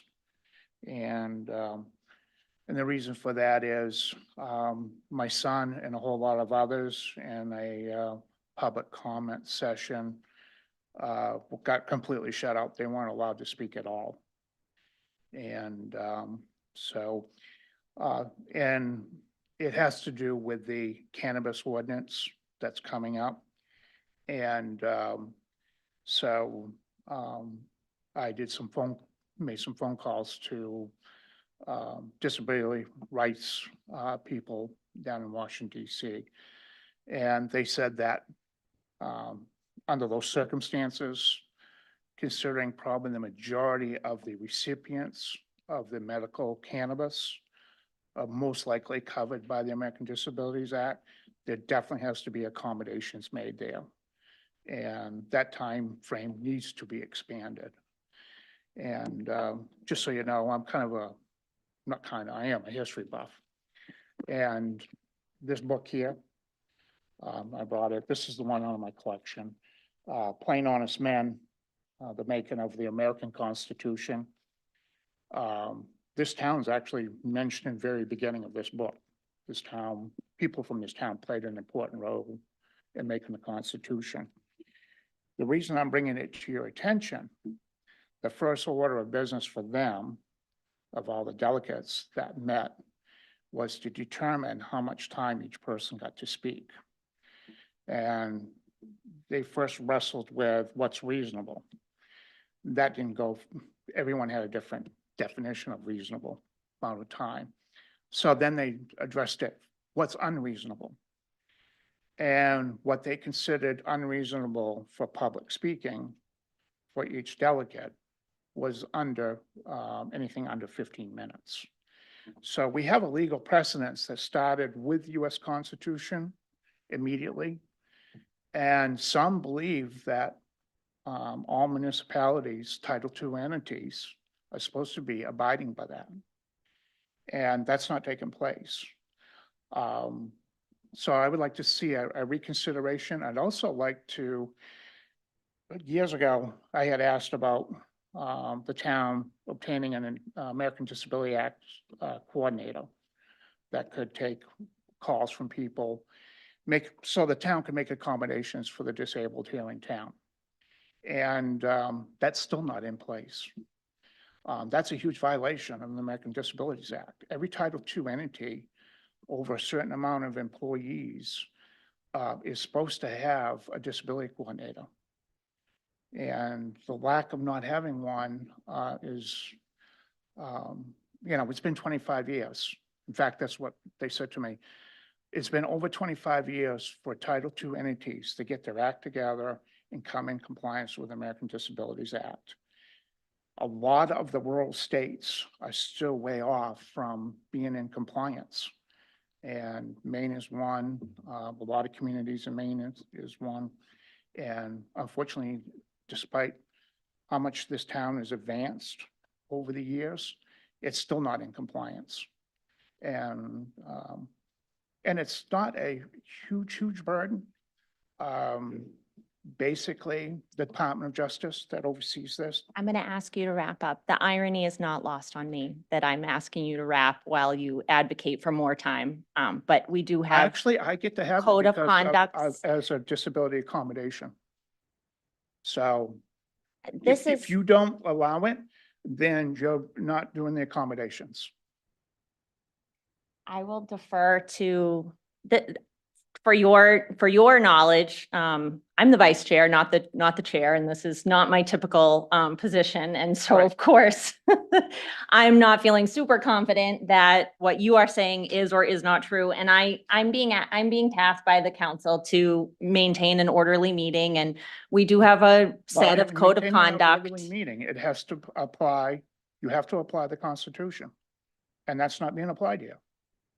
And you all took an oath to uphold the US Constitution and its acts. And you're plainly violating the American Disabilities Act here. So you have to do the accommodations, even in accident circumstances. Even the police don't get to say, oh, sorry, there was an emergency. So, we don't need to apply the accommodations first. You have to apply those accommodations first. And if it I comes just to it, I don't- can file can a you- complaint. Okay, I mean, I have the paperwork. I would appreciate if you would wrap. So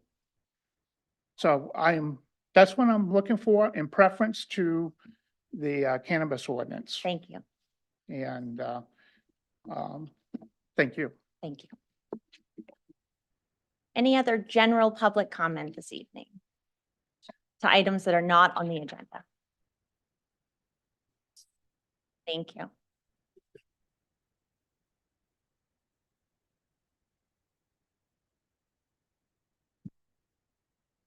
Ruth Libby, 62 County Road. Most everybody knows me as Ruth from Ruth's Reusable Resources, keeping perfectly good and usable items out of the landfills for 30 years. What most people don't know is that I headed up a County Road Saco Street trash cleanup many, many years ago when what is now called Eco Maine was called Regional Waste Systems. The tractor trailer trucks that carried the trash from out of Congress Street to Running Hill Road were constantly losing trash all along the roads. We walked on these roads every day. I contacted a TV station, and together with siblings and neighborhood friends, we cleaned the roads. Within a week, all those trailer bodies had canvas covers. That's how much I care about where I live. Putting a bridge over the farmland anywhere near the Red Brook is a major mistake. The massive overflow of that brook into the field during rainstorms or melting snow makes the brook even larger. Any major accidents on this bridge could cause gas or diesel spillage or runoff into the brook and in the field, along with more winter salt. The vast array of wildlife that lives in and drinks out of this brook is amazing. Multiple deer are out each evening. They were out tonight too. It's amazing. The land where MTA wishes to build this bridge is not just a working farm with stunning scenery. What you don't see if you don't live there or aren't looking for is a constant evolving wildlife corridor, an ecosystem happening as people drive by or sit in traffic for a few seconds at a time. The area that stretches this whole distance from Running Hill Road to Gorham is a wildlife sanctuary. There are not a lot of options left for wildlife because towns and cities continue to rip up and build out. What if those animals could tell you what their lives are like trying to live around our selfish wants of bigger and better while their needs shrink to little or none? How many of you, or how many of the people that live in Scarborough actually know that the 6 water pits that are in North Scarborough, including Wasomsky Springs, were actually dug up for the sand to build 295?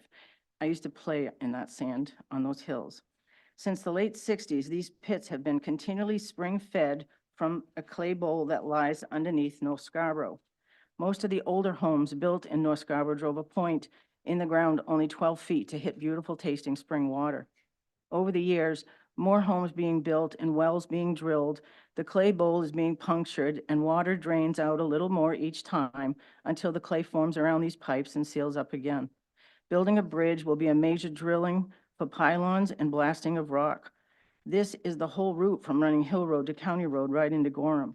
Blasting causes major cracks in the clay bowl, releasing bad minerals that we don't want in our water, and our water is no longer drinkable without being filtered. The blasting alone will be horrible for people's homes and animals, and there is no way to prepare any of those animals for constant blasting. They can't count the horns. No matter what you call it, Route 22, County Road, or out of Congress Street is one of the main corridors to get into Portland. There has never been enough shoulder or extra tar to ride a bicycle or walk safely on, and there should be. It should be a top priority. My neighbor runs back and forth to work in Westbrook on nice days And how is he or she or anyone riding or walking going to get past on and off ramps that are attached to a bridge? The county road traffic is not the same now as it was when this study was done in 2012. And there are so many apartment buildings in Portland now. People are moving there. They're only working 4 days. They're working from home. And half of Unum works only 4 days a week. And that was a lot of traffic to begin with. Change doesn't have to happen because a 12-year-old study says so. We picked all of you because we believe you loved all of our town, not just where each of you personally live. And also, thank you so much to the Public Works who actually filled a huge pothole on County Road. Thank you, Ruth. Other general public comment?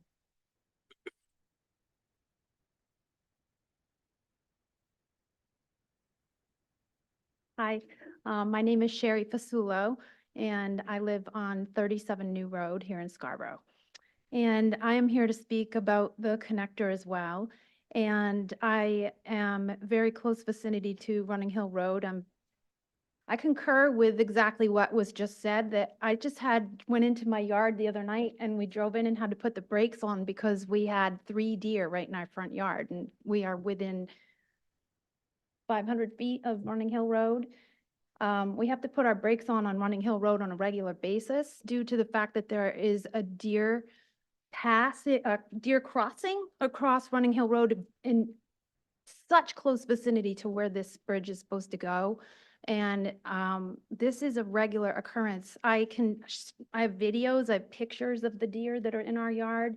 This is a beautiful place, and people come to my home all the time and comment about how it looks like we're in the country and yet we're so close to the city. This is something that can't be reversed, this connector, and that is what I want you guys to really stop and think about. You guys have the power to change this. And we come to you and implore, please listen to what we are saying, because we can't do this without your help. And I just want to mention the fact that Red Brook also runs under New Road, which is at the end of my road. And the Maine Inland Fisheries and Wildlife already have identified this as a unique habitat, which is under pressure. And their study in 2022 confirmed this proposed highway will have a lethal impact on these fish. We have trout that are running in Red Brook naturally. If you're not familiar, Red Brook is a tributary to Clark's Pond in South Portland, begins in a wetland area north of County Road, which is Route 22 in Scarborough. The stream flows through a large wetland area as it travels along Gorham Road in Scarborough.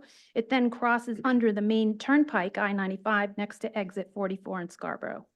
There are several large ground water-fed ponds in the Red Brook watershed with outlets running into the brook. Red Brook has already been assessed by the DEP as not meeting our water quality standards for PCBs and aquatic life use, and has been listed on the 303D list of impaired waters. Millions of dollars have been spent on work to improve Red Brook. What will the proposed connector do to this already compromised stream and its wetlands? Will it be the environmental death knell to this stream, wetlands, and habitats? Will it undo the millions of dollars spent in trying to save it? And I also want to mention that if you travel anywhere within the vicinity of Scarborough, Scarborough themselves has signs up everywhere saying protect Red Brook. If this is such a priority to you guys, then we really need to pay attention to these pieces of information. In a June 8th, 2023 interview, Peter Mills said, the MTA is in the process of identifying significant environmental impacts, especially to wetlands. They are involved in discussions with state and federal agencies regarding wetlands mitigation plans, which will likely include creating new freshwater wetlands somewhere in the area. So why would we want to create a new freshwater wetland when we already have a stream that is plentiful with fish? And I know my time is up, and I apologize, and I really appreciate you guys listening. Thank you. Thank you.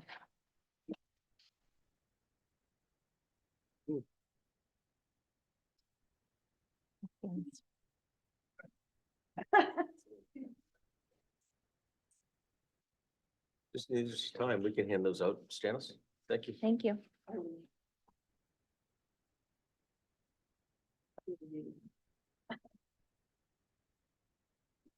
Hi, everyone.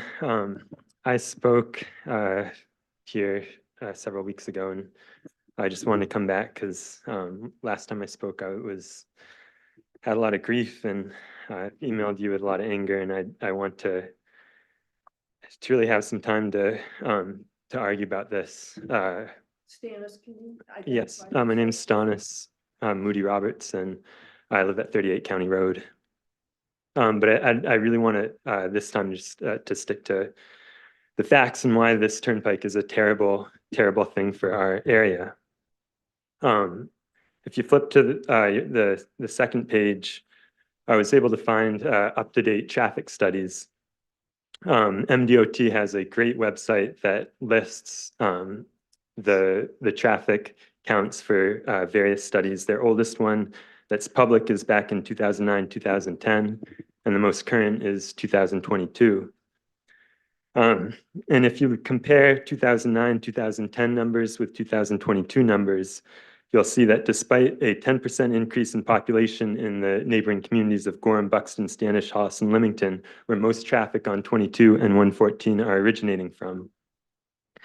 On average, in the Route 22 and Route 114 corridor, peak AM traffic is down on average 4.1%, peak PM traffic down 7.8%, and the daily count is down 2.6%.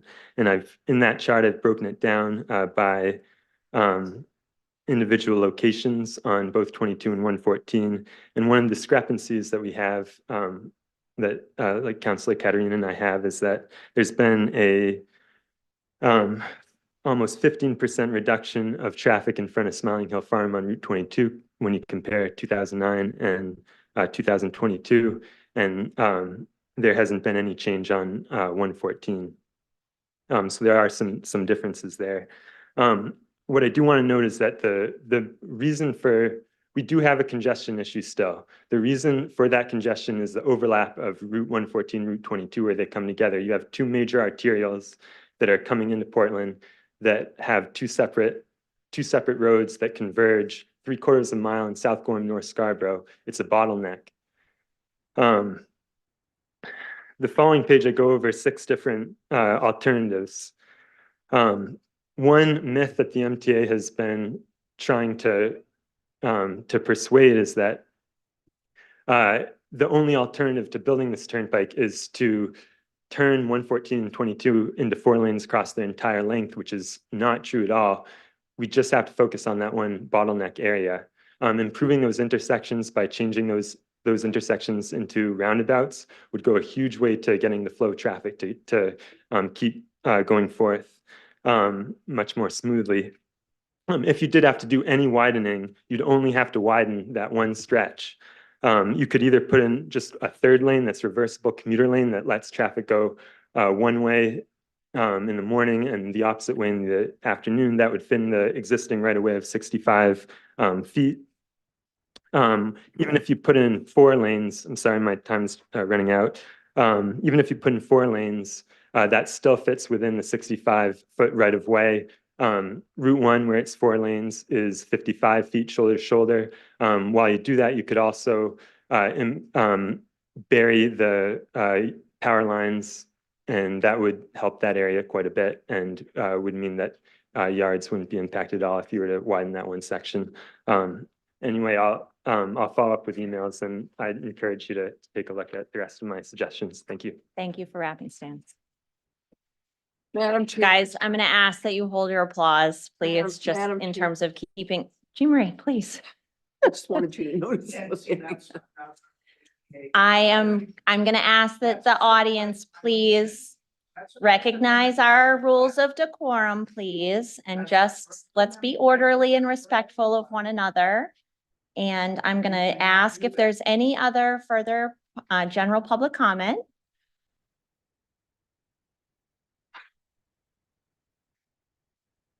As Adele once said, hello, it's me.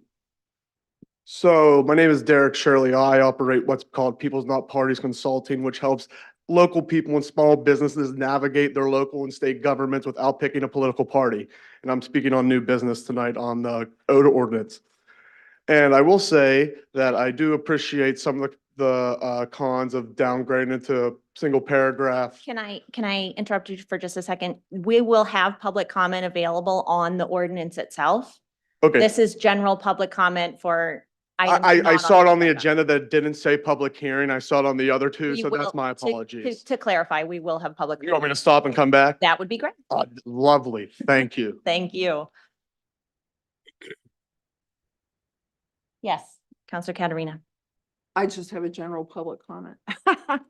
I met with Mr. Moody Roberts the other day, and I want to say I thoroughly enjoyed meeting with him. And for anybody who has issues with anything that's going on with government, I definitely appreciate when people come forward and say, I've got these solutions. So I just wanted to thank him for doing that, because I think that's important. Thank you. Thank you. Hi, Denise Hamilton, Two Rod Road. I just wanted to add on with the 3-minute limitation. This has bugged me for years, and I've expressed it to town council, to planning board. We're taxpayers. And when I attend a planning board meeting and it's involving a situation to my neighborhood, I expect respect. And I expect to be able to voice what I have to say that pertains to how my life is going to be affected by what the planning board and or town council or town government is dictating is going to happen in our neighborhood. To allow these developers to come in and talk for an hour, hour and a half, 2 hours, and tell me I can only speak for 3 minutes and not be able to come back up to comment on maybe a question that was asked of them, and they gave an answer that might have been different than they gave us. I want to see respect to the taxpayers in this town, and 3 minutes is not showing us respect. Thank you. Thank you, Denise.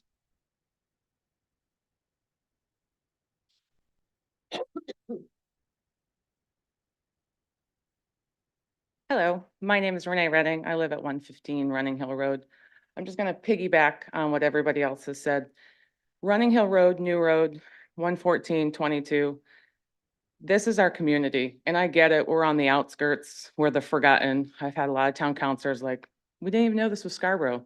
It is. And so I really implore you to take a look at what the MTA said. We have kids that get on the bus. We have people that run and walk. I get it.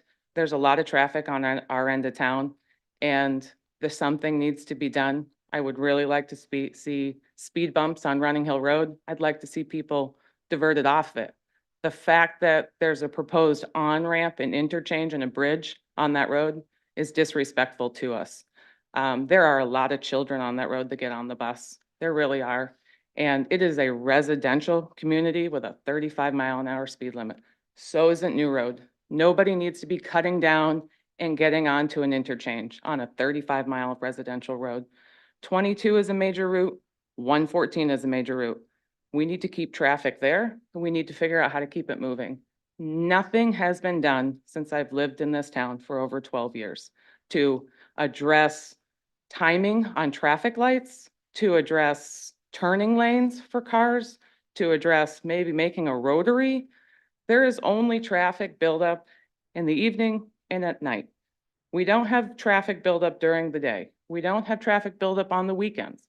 So allowing the MTA to come in and demolish 250 acres and steal people's land that we pay a lot of taxes. So yeah, we deserve to speak for 3 to 8 to 12 minutes. We pay a boatload of taxes on these properties, and we have the right to say what happens. The MTA does not need to bully people into not coming to these meetings, but giving them fair market value for their hard-earned taxpayers. We have people that can't come to here tonight because they don't want to compromise their price on their property from speaking at a public meeting. Shameful, shameful. And it's shameful that the MTA is already taking property by eminent domain, or that has purchased properties and torn down houses. I mean, they've already done it and taken houses. We have a housing crisis, right? We want people to live here, but we're going to tear down houses to build on and off ramps. It's very short-sighted. And I agree, something needs to happen, but we need to try to figure out other solutions and make that a last resort. Absolute last resort. This is our home. This is our community. This is where we want our kids to be raised. And we do not need a 4-lane highway through the middle of a marsh, through the middle of our community. And everybody over here is like, it's fine. It's fine. It's over there. Well, that's where I live. That's where all these people live. And it doesn't need to happen. Okay? Thank you very much for your time. Thank you. No, thank you.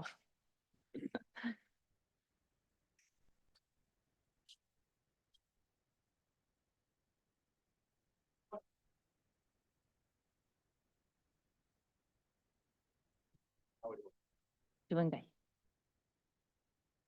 I'm Shane Redding at 115 Running Hill Road.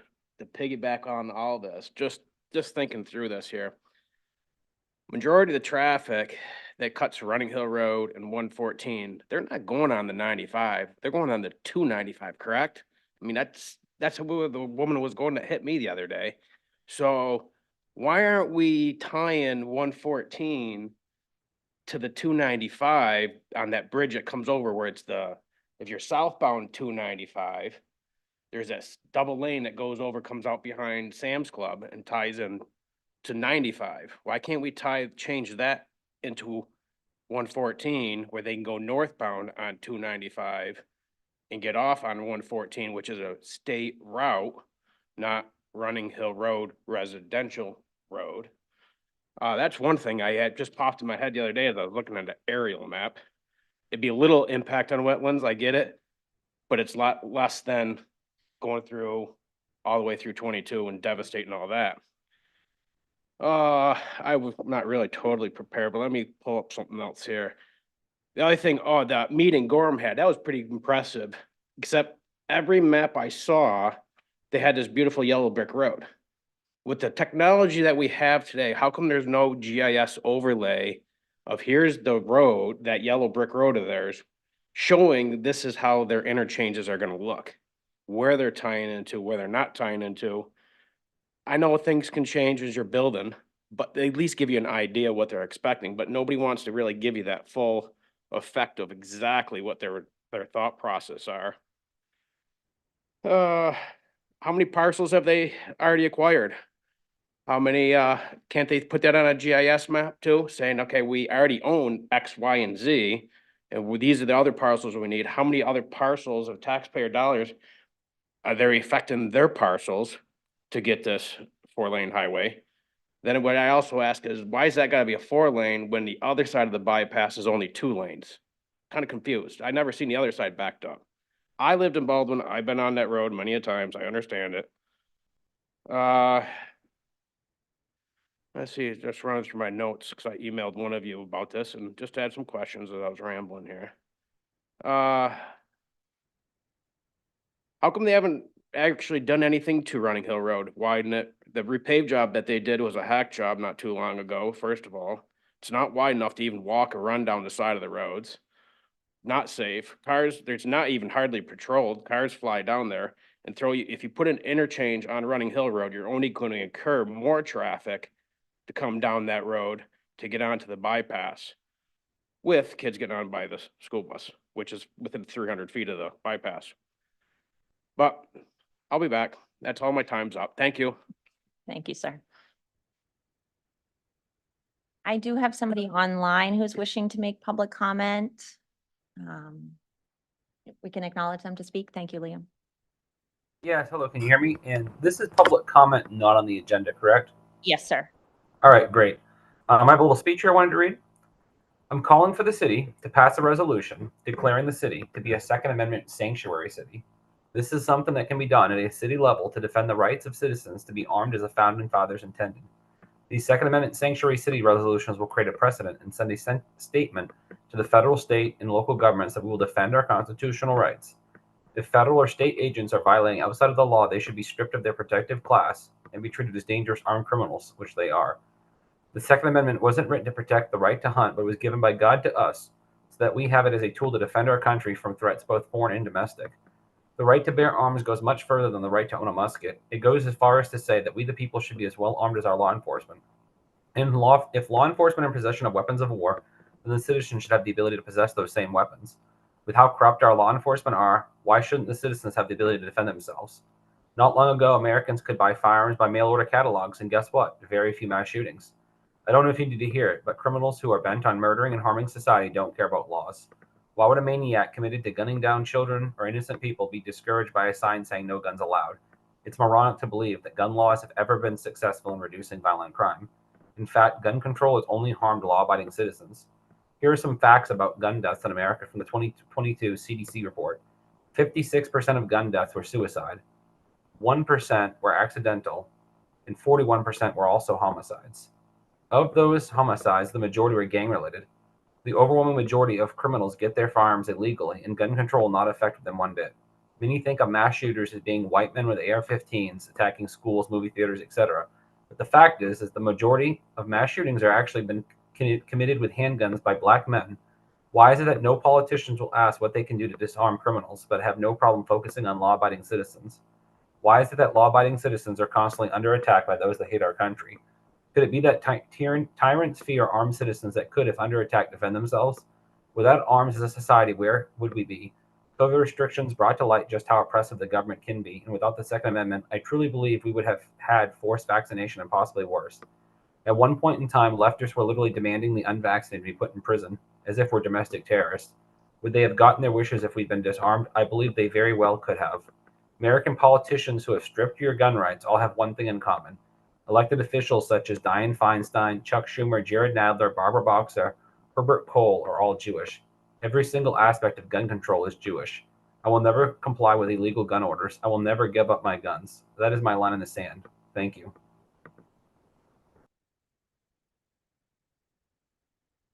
Their general public comment. I have another hand online.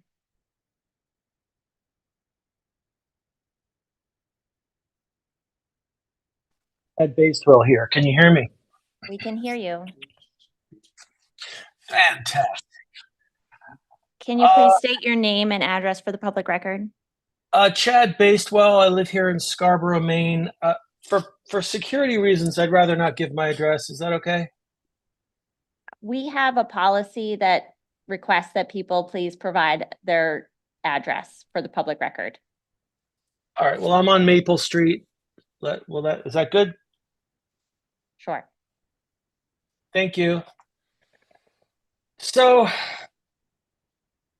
I was thinking about the group pushing these hate speech laws. And, this group, I've realized, is pushing the following agendas: pornography, usury, communism, the slave trade, hijacking mass media, open border, regime change wars, pushing sexual degeneracy, pushing race mixing, 24/7 anti-white narratives. And if I was part of the group responsible for these things, I'd want hate speech laws too. Anyone who has read history, unrevisioned by Jews, knows that Jews have been genociding non-Jews for thousands of years. They have been murdering Palestinians since 1947. They terrorize them, steal their land, chop down their olive trees, poison their water, debase their money, rape their children, broadcast porn in Gaza over the monopolized media. Point of order. Jewish Bolsheviks have murdered 60 million Point of white order. Christians. I'm going to point of order myself here.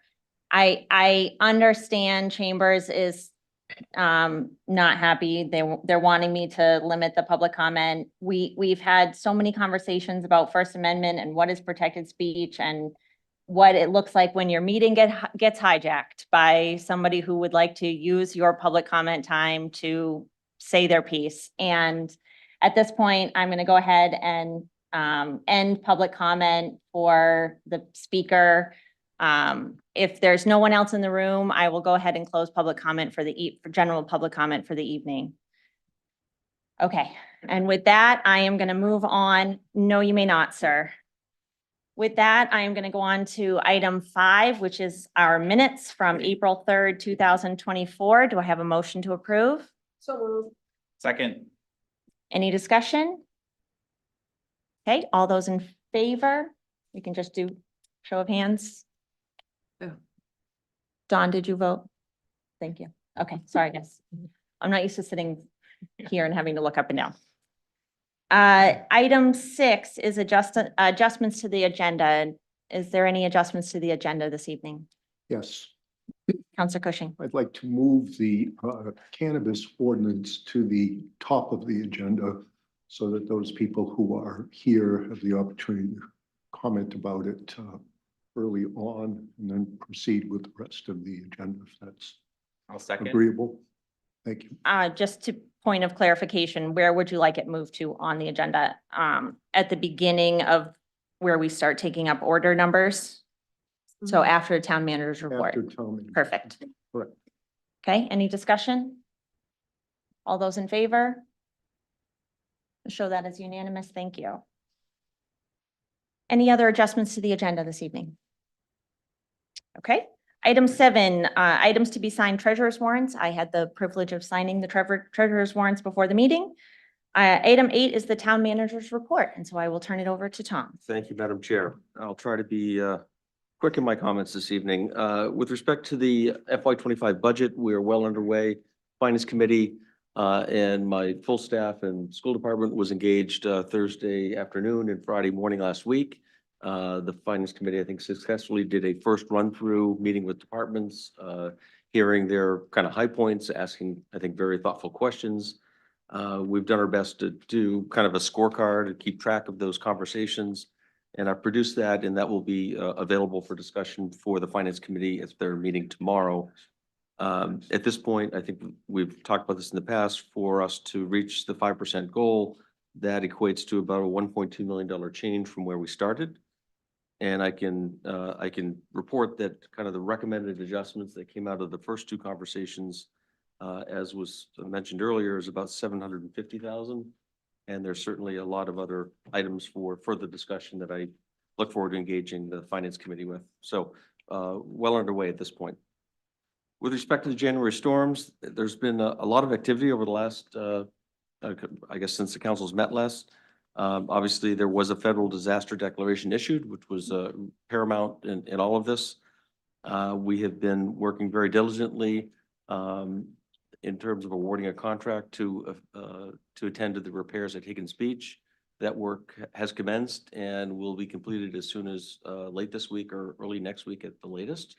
So very pleased with the progress there. We've had very productive meetings regarding the Black Point Road repair, meeting with DEP. The good news there is it appears as though work can continue under something called the municipal exemption. So we don't need to go through a very elaborate permitting process, which is very good news. And we'll be really moving immediately toward the engineering design phase for that solution. We've also had a meeting with the Prouts Neck Improvement Association regarding all of the above. There'll be follow-up conversations regarding a summer traffic plan, if you will, because there's no doubt the current situation will be in existence at least through the summer season, if not quite a bit longer. So very pleased with the general progress we've made in that regard. With respect to the ice storms and storm damage, there continues to be a fair amount of debris and damage kind of town-wide. Town crews are doing their best to kind of work their way through town. We will be picking up any debris that's within the right-of-way, kind of roadside. To that end, next week we have contracted with Bartlett Tree Experts. They have a so-called logging truck, but it's a truck with a grapple and an operator, and then another operator on the ground with a chainsaw.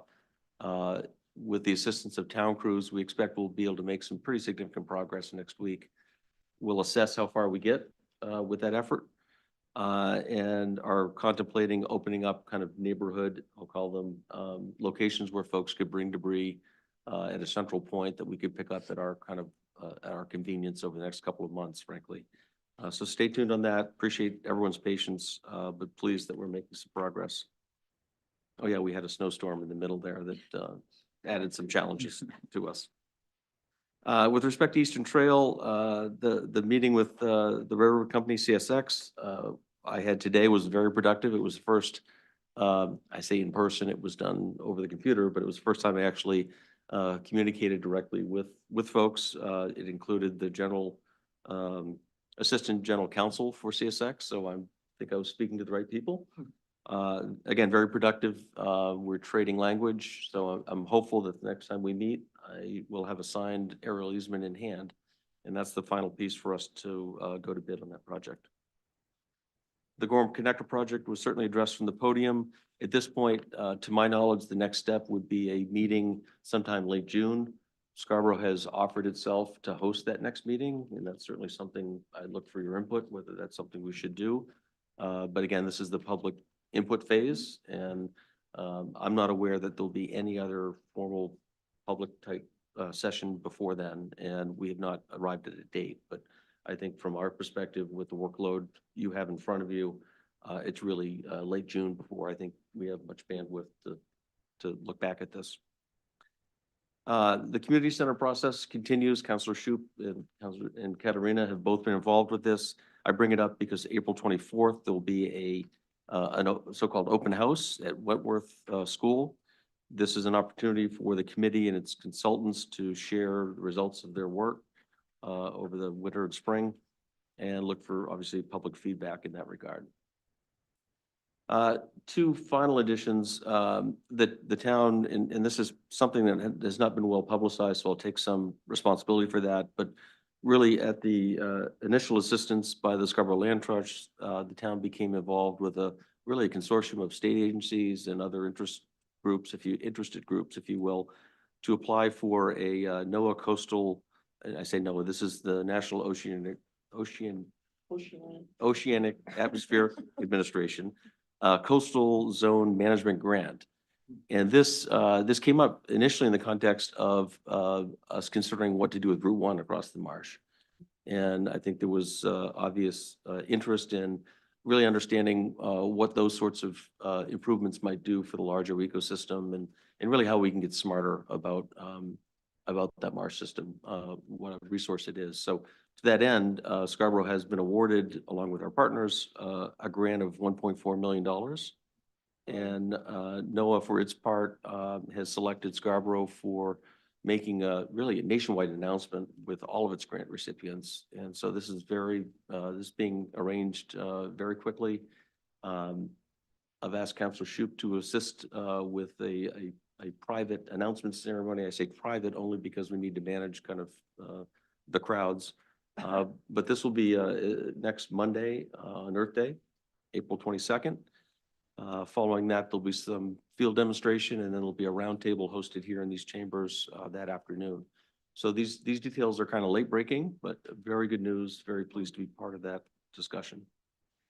And lastly, very pleased to advise that I think in the past I've mentioned that we've been working closely with FEMA since they bestowed the disaster declaration for Scarborough to serve as a disaster recovery center. They had some very high standards and expectations in terms of the space they needed to conduct that. They've since located such recovery centers in Wells and Harpswell. Neither one is terribly convenient for certainly Scarborough residents. So we worked with them and selected 4 dates, kind of 4 afternoons. And I think council was privy to perhaps a press release this afternoon. If not, I will make sure you have it. But we've identified 4 dates in late April and early May, those dates being April 18th, April 30th, May 2nd, and May 9th. And essentially in the afternoon at the public safety classroom, we will function as a disaster recovery location. That means FEMA and their full resources will be available to meet with any, they call them victims, is how they term it. We know that at least 71 people in Scarborough have submitted so-called claims, and it could be that they've already done what they need to do online, or they've gone to one of the other centers, but we wanted to make ourselves available. So very pleased. Chief Kinlan has been steadfast in trying to find a way to provide a convenient resource to our residents. And lastly, if you'll indulge, we do have Norm Kildow, our Finance Director. He's here to present a quick overview on the quarterly financial report. This is for the period ending March 31, 2024. Great. Welcome, Norm. Thank you. Thanks for having me. Note the word quick. Pardon me? Note the word quick. This will be very quick. Yes, as Tom mentioned, this is third quarter, so we're 9 months into the fiscal year. If we were looking at revenue and expenses on a calendar even flow, we would expect each of those categories to be 75% realized and expended. So the good news is we're right on track overall with those items, except for a couple of minor areas where we're behind. Our projection on revenue collections is in our permits and licenses, but that's kind of a mixed message. It's, good news, bad news. And that's a direct impact from your growth management ordinance, as well as we're kind of on the back end of the development in the Downs area in the residential. So permit activity has begun to decline in that area. So those are reasons for that area. And then the charges for services, the community services department is a little behind, but their revenues and expenses tend to be seasonal. So we're approaching the summer season. So those summer programs are starting to ramp up. And if Todd can hire enough staff to put on every program he wants to, we will be expending salaries, part-time salaries for those staff, and we will be collecting charges to enroll in those programs. So that's what's happening in community services. And I'm also want to mention that our investment income on our temporarily invested funds is way ahead of projections, because the Federal Reserve did us some favors this year and raised rates. So the unintended good consequence of inflation is that our investment rate goes up. So we all benefit from that. So Liam has jumped ahead to the overall schedule there, and I've hit the highlights on that, and we can jump to the next schedule if you don't mind. General fund, again, those are, why don't you jump to the last schedule? That's really the one I want. We're going to make this really quick. Go to the very last page. Here on the last page, we, I think one more, is that? No, there you go. Thank you. On this page, I highlight for you some select items, and I wanted to point out that our tax collections, our excise tax collections are way ahead of what we had estimated, and it appears that the car buying is happening to a great degree, and maybe supply chain issues have been solved and people can get cars now, whatever. So those are far exceeding our expectations. So with that, I'll take questions. Are there council questions for Norm? Yes. Yeah, Councilor Hamel. Norman, thanks very much. Thanks, Madam Chair, for the chance for questions. Can you explain the red numbers on page 3, the remaining revenue numbers, other town revenues, other school fund revenues? The red numbers represent, I can't see that here. Let me get my page up. And normally when I see, financial figures, the red numbers kind of stick out. So I don't know if that's something that I should ask questions about or not, but. Those are items that don't have an estimate in some cases. So you have an actual number with a 0 estimate, so you have a negative, and we typically don't estimate those accounts. And then the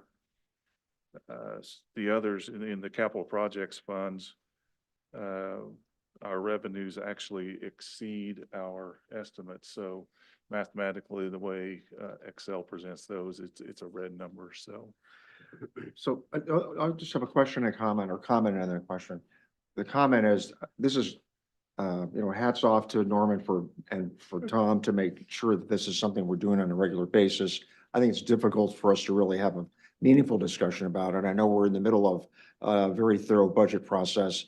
But the thing that I'm missing in all of this is there's no real general ledger level of detail where we can really examine programs that we accept or just kind of do on an ongoing basis.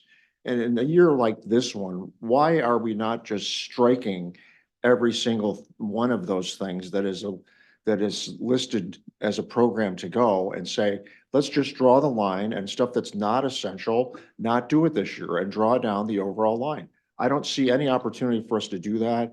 I would hope that we would be able to get to that level of detail at some point, but I don't see us making decisions on appropriations. We basically, we approve a budget, Tom spends the stuff, and then we address programs along the way. I do not see or feel, and this is no criticism about the process we've done in the past. It's just a fact that I think we need a totally different approach this year. And the way that we spend a lot of money. And if you look at the list of programs that we're going to do, a lot of them are, so if we have to cut some of Todd Souza's planned programs, let's cut them. Okay. So I think we need to take a totally different approach. And I don't see us getting at that this year or this far in the budget process. So that's just a lament, but I would hope we'd be able to do that. And just start striking stuff that's not essential and not spending capital and shutting down projects that are Counselor entirely. Hamel, do you have a That are question? entirely, may I finish my sentence and then I'll yield, that are entirely optional. Thank you. Thank you for those comments. I would point you to the website in the finance section of the website. Each month, we put an expenditure and a revenue report out there for the entire town to go view, and it is a detailed listing by account of all revenues and expenditures. So there's far more detail than what's presented here in our summary reports that are quarterly. So I would direct you there for detail. Thanks. Thank you, Norm. Are there other questions for Norm from the council? Or me for that matter. Councilor Anderson. I don't have a question for Norm, but for Tom, at the Oh, last. that's right. And Is that okay? Yep, At that's the fine. last, council meeting for the Gorham Connector, I had suggested or wanted to better understand our process through when we get to the next decision point for the council. So I don't know if you and council leadership had the opportunity to kind of talk through that. I know it seems like dates are shifting in terms of the public process, but I'm just curious at what point in time and in what format do you guys foresee us taking any action on the connector? Conversations I had with leadership following the last meeting really focused on, there is a public process that is underway. Let's see that through and I guess play a part. And so conceptually, there was at least leadership thought that it was a good idea for Scarborough to actually be host of the next meeting. So you could hear the information firsthand. No further conversations in terms of kind of the next official step, if you will. Okay. But I mean, there will be a point in time where the council will take action or no? I think only if you wish. I don't think anything is going to be asked of you. I don't think any further action is required. I mean, it is a Maine Turnpike Authority initiative. Past councils have expressed kind of conceptual interest and support in encouraging them to explore this idea, which they have. But that's not to say if this council wants to take a position or additional action in that regard, I think that's within your authority to do so. So something we would just have to align on as a body if we want to do that. Okay. Yep. other questions for Tom on the town manager's report? Okay, I will go on in our agenda then, and this is where we amended the agenda. So I will call for order number 24-040, first reading and schedule a public hearing and second reading on the proposed changes to chapter 1018, the Town of Scarborough Cannabis Establishment Licensing Ordinance. And just before I kick it over to Liam to give us a little bit of background, I just do want to clarify that we will take public comment after Liam kicks us off here. Sure, thank you, Chair Seiler. So just some brief introductory remarks. This is coming to you after 2 sessions at Ordinance Committee. The intention behind these changes are to move away from really their modifications are the revisions to the enforcement process. So if you recall back in August of 2023, the council passed a number of changes to the ordinance, including odor mitigation standards and a more comprehensive enforcement process. I don't think it was overly complicated, but it did certainly have some thresholds that needed to be met. And it was a pretty comprehensive, progressive process from there as to how to handle those complaints. Since that time, I think the council has heard ongoing concerns and reports of odor not meeting or establishments not meeting the performance standards outlined in the ordinance.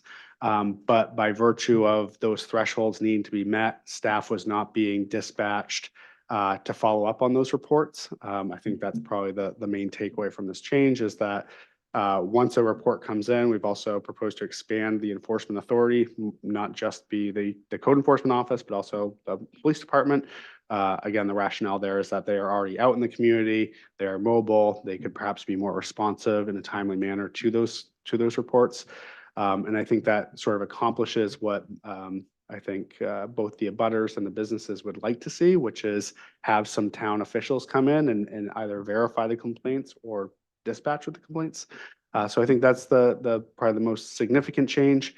The other one, certainly of note, is that if a certain threshold is met, which the ordinance committee discussed, 5 verified complaints, those that license or licensee would come back before the council for a hearing, at which time the council may suspend or revoke the license. The challenge to this situation is that we do have facilities that have multiple cannabis establishments within them.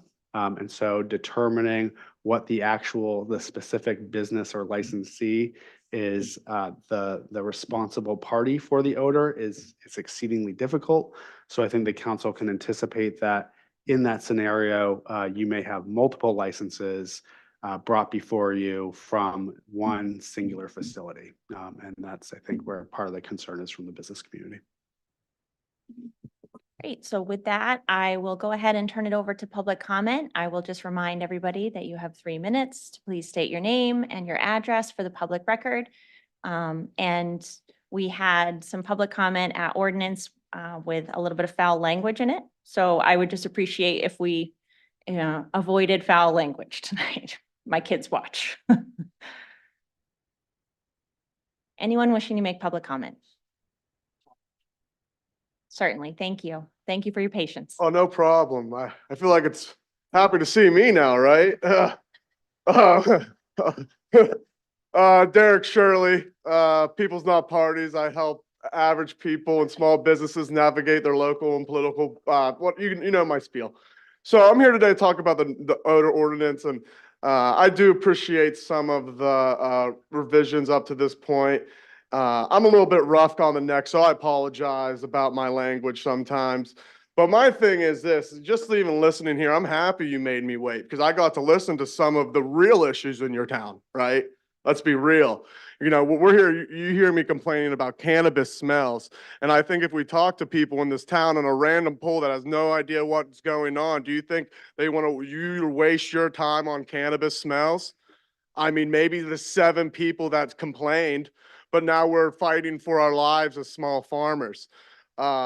And I think it's just like, I do appreciate it, but at the end of the day, just as of last night, LD 40 passed the Senate and then LD 40 crushed in the House today. So there's gonna be a lot of cannabis changes coming. And I'm not saying that's always to do with the smell ordinance per se, but cannabis boom and change is coming. Like it happened, it's gonna be a law. There's no what if, buts. LD 40 passed, baby. 96 to 47. But my big thing is here's like, how are we measuring what even an odor is? So if I come in with BO and I just have no deodorant on, can you guys report me for having bad deodorant or bad body odor? Like, what's the line? I mean, just because something smells, and remember guys, we're talking about a fish factory here. So of course it's gonna smell like a little funky or something, you know? So it's just like, I'm actually very blessed and lucky I got to listen because, between, it sounds like the turnpike issues, whatever the hell that was on Zoom. I mean, you guys got your hands full. I think that we can all agree, the stench of cannabis could be the bottom of our list for right now. Honest to goodness gracious. I mean, is it really hurting anyone? Who is it hurting? It's a nuisance? It's a nuisance. Okay, go down to Portland and go start helping the people that are homeless then if you're that worried about nuisance. The people don't have homes. And you're gonna cry about cannabis smells? I mean, I think that's pretty sad and a waste of time. But if you want to keep wasting taxpayers' time on crying about cannabis smells, all 7 of you, the more power to you. Because I'll be at one of these things every day. I have nothing else better to do in my time. Because I fight for cannabis rights because I'm a cannabis felon. And we went through it for 4 ounces. I shouldn't even be a felon, but I am. So you're going to have to deal with people like me that stand up for cannabis rights because these people are getting bullied. But hey, I understand politics. This is compromise. I do kind of like the ordinance. I'll put up with it. But at the end of the day, change is coming. LD40's here. So thank you for your time, Derek Shirley. Thank you. Other public comment specifically on the cannabis odor ordinance. Denise Hamilton, 2 Rod Road. With all due respect, I live next door. I'm in a residential area. I live next door to a cannabis grower. I smell skunk every single day. I cannot open my windows. I cannot sit outside at our fire pit because of the stench. So yes, it's a nuisance. It's an annoyance. It goes against the good neighbor ordinance in that it is causing a foul odor in our neighborhood. And there are plenty of people in my neighborhood that have complained. We've complained to town manager. We've complained to the police department. Other cannabis growers have visited this home. And as a neighbor, he's a great neighbor. I have nothing against him as a neighbor. He just doesn't know how to control the smell. People have tried to help him and he hasn't been able to get control of it. It is a problem and it shouldn't be in neighborhoods. If you want to have it in commercial buildings, industrial parks, just keep them out of anywhere near homes because it does impede on our happiness and where we live. Thank you. Thank you.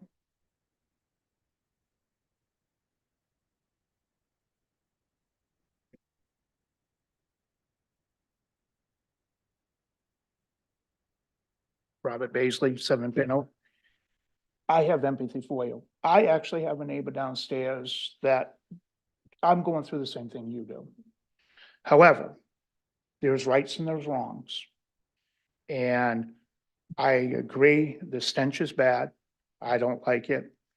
But there's a lot of people that do benefit from it. The gentleman downstairs from me, he can't talk in public unless he uses cannabis.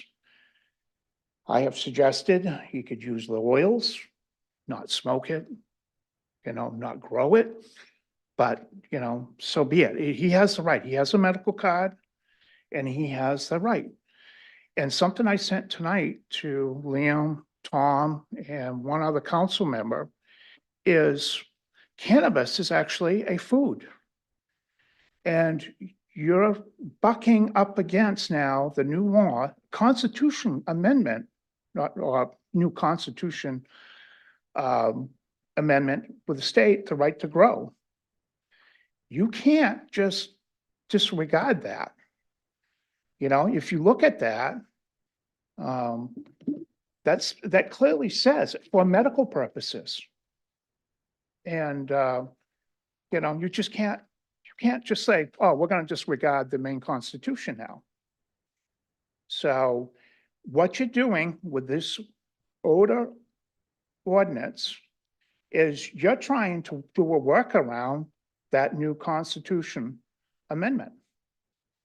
And everyone has the right to grow cannabis, whether it's for beer making, which a lot of people don't realize, cannabis is also used, well, hops is in the same family as cannabis. And from a scientific, biological standpoint, from where I'm from, they're the same, it is the same family.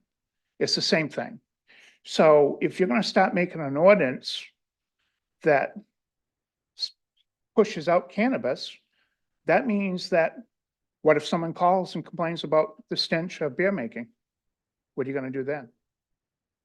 So, you know, actually, in my opinion, you're making fools of yourself because you don't have the scientific background.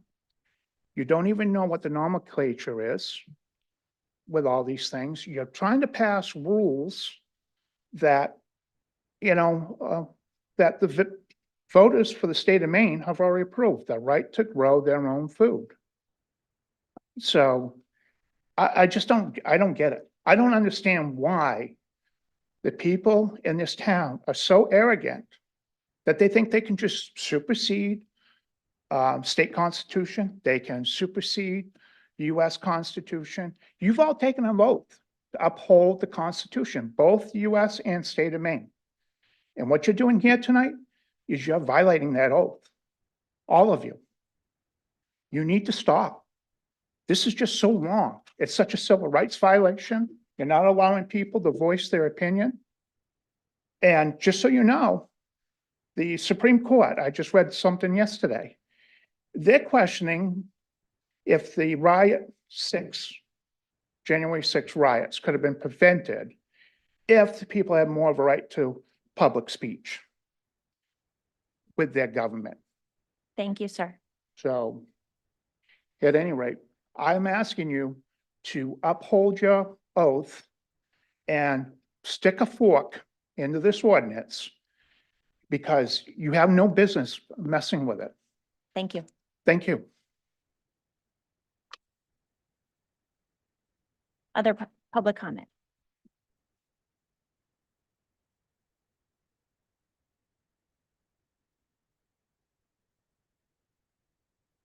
Hello. My name is Peter Langwith. I'm a registered caregiver licensed to operate in Scarborough. I'm operating at 10 Snow Canning Road. I'm here tonight to comment on the proposed changes to Chapter 1018, Section 11. While I am in support of simplifying the current ordinance, I have several concerns with the proposed language. As the council has discussed many times over the last 6 years, odor is a subjective issue. That is why the town worked with local odor experts, abutters, and licensees to craft the current ordinance. All cultivators in Scarborough follow the strictest odor mitigation standards of any industry in the state of Maine. We provide proof of equipment and mitigation plans, as well as submitting for annual inspection. We are required to keep detailed logs of our systems that must be provided to code enforcement upon request. My primary concern is the blanket punishments and potential license revocations that were proposed by the Ordinance Committee at the April 10th Ordinance Committee meeting. To my knowledge, there is no ordinance in the state of Maine that calls for blanket punishments for any reason, especially when the accused parties can prove that they are operating in accordance with all performance standards. Blanket punishments are simply unjustifiable. I have no control of how other businesses operate, and it is difficult enough to operate a business, let alone trying to police others. I have never failed an inspection. My odor equipment has always exceeded requirements, and to my knowledge, there has never been an odor complaint against my unit. I've been working in this industry in Maine since 2015. This business allows me to support my family and provides jobs for our 5 employees, as well as contractors, HVAC specialists, plumbers, electricians, and others we have worked with over the years. At the end of the day, this is an agricultural industry, and all we are asking is to be treated fairly. I find it difficult to believe that this matter would be treated the same way if the odor was originating from any other agricultural source. To my knowledge, all licensees have been very willing to work with the town and raise our odor mitigation standards to the highest level in the state. We want to be in compliance. We want to be good neighbors. I am in favor of taking language directly from Chapter 616, the Good Neighbor Ordinance, but feel that it is important to retain the definitions and inspection procedures that are currently in place. A lot of thought went into how something as subjective as odor could be determined and regulated fairly. That is why I Propose retaining the portion of the current ordinance along with the proposed enforcement language from chapter 616. And I've emailed all of you with copies of that language. I included law enforcement officers with the language from the current ordinance to try and simplify things. I took out a lot of, I think, the lengthier parts of it that made it convoluted and difficult to enforce. And yeah, that's really all I had. Thank you. Thank you. Anyone else wishing to make public comment? Okay, seeing no more, I will close public comment. This is a first reading and schedule schedule a public hearing and second reading. Do I have a motion? So moved. Second. Discussion. Counselor Anderson, why don't you kick us So off? I have a question, maybe that Liam or the committee can kind of respond to. So in the ordinance, when it talks about how if we can't identify who the violator is, it goes to the building owner. But when we're getting to that 5 threshold, does that mean that that applies to all license holders as well? Or is it, so it would apply to them? Okay. That was just a question. Yeah, Liam, since you weren't on camera, can you Yes, just I'm sorry, yes. verbally, Right. thank you. I'm not sure how else, originally, with the prior enforcement process, it certainly defaulted to the licensee, but in the event that could not be determined, then fines and penalties and the subsequent steps that would be required after that, including, an engineering study and to put all those recommended changes into place, that fell to the landlord or the building owner. When you're talking about the licenses, though, there's only the licensees or the licensees, irrespective of the landlord. So, you certainly could still assign fines and penalties through that process to the landlord. But at the end of the day, if you're talking about solving the problem, then you're solving the problem in quotes, then you're really dealing with the licensees. So in the scenario where there was a potential violation and enforcement went out, but it was after hours and nobody was there and they couldn't get in the building, would that scenario potentially create an issue where the enforcer couldn't identify because of the timing, and that way we would be applying a violation to an entire building where it could have been identified specifically had the building been open? Like, I just don't know enough about in a building, is it that easy to identify that there could be scenarios where because of timing or something, we could be holding an entire building accountable when the reality is that it could be found, it's just the scenario. I think the challenge has been that it's tough to, again, just speaking to the largest concentration of licenses in the town. I think it's been really difficult to find out what suite, if you will, is responsible for the odor. It's a large facility. It's also can be dependent on wind patterns. You could have one on the other side of the building where a door is open and maybe they're removing stuff from the suite and the wind is blowing onshore. And so even though it's the farthest away, I think I'm not saying it's impossible. And I think that the landlord at the Pine Point Overlay District has been great about when they're notified of that there's an issue or concern, researching that and finding it. Yes, after hours could be problematic. Again, but the sourcing has been probably the largest problem. So I don't have a good answer for you, but I think, yes, to boil it all down, if you can't determine the source, then yes, you're holding a whole building and facility and multiple licensees accountable for what may be attributable to a single licensee or business. Thank you. Oh, Go ahead, Counselor Cushing. thank you, Nancy. Thank you, Councilor Anderson, for drawing out that clarification. That feels a little to me like the teacher who says, well, if Johnny doesn't come forward, that we're going to make the whole class stay after school. And I think I didn't like that when I was in school, and I certainly don't think that should be our policy. And I think it seems to me that if the business is complying with what I take as being very, very high standards with respect to filtration and odor mitigation and all of that stuff is working, that this problem should go away.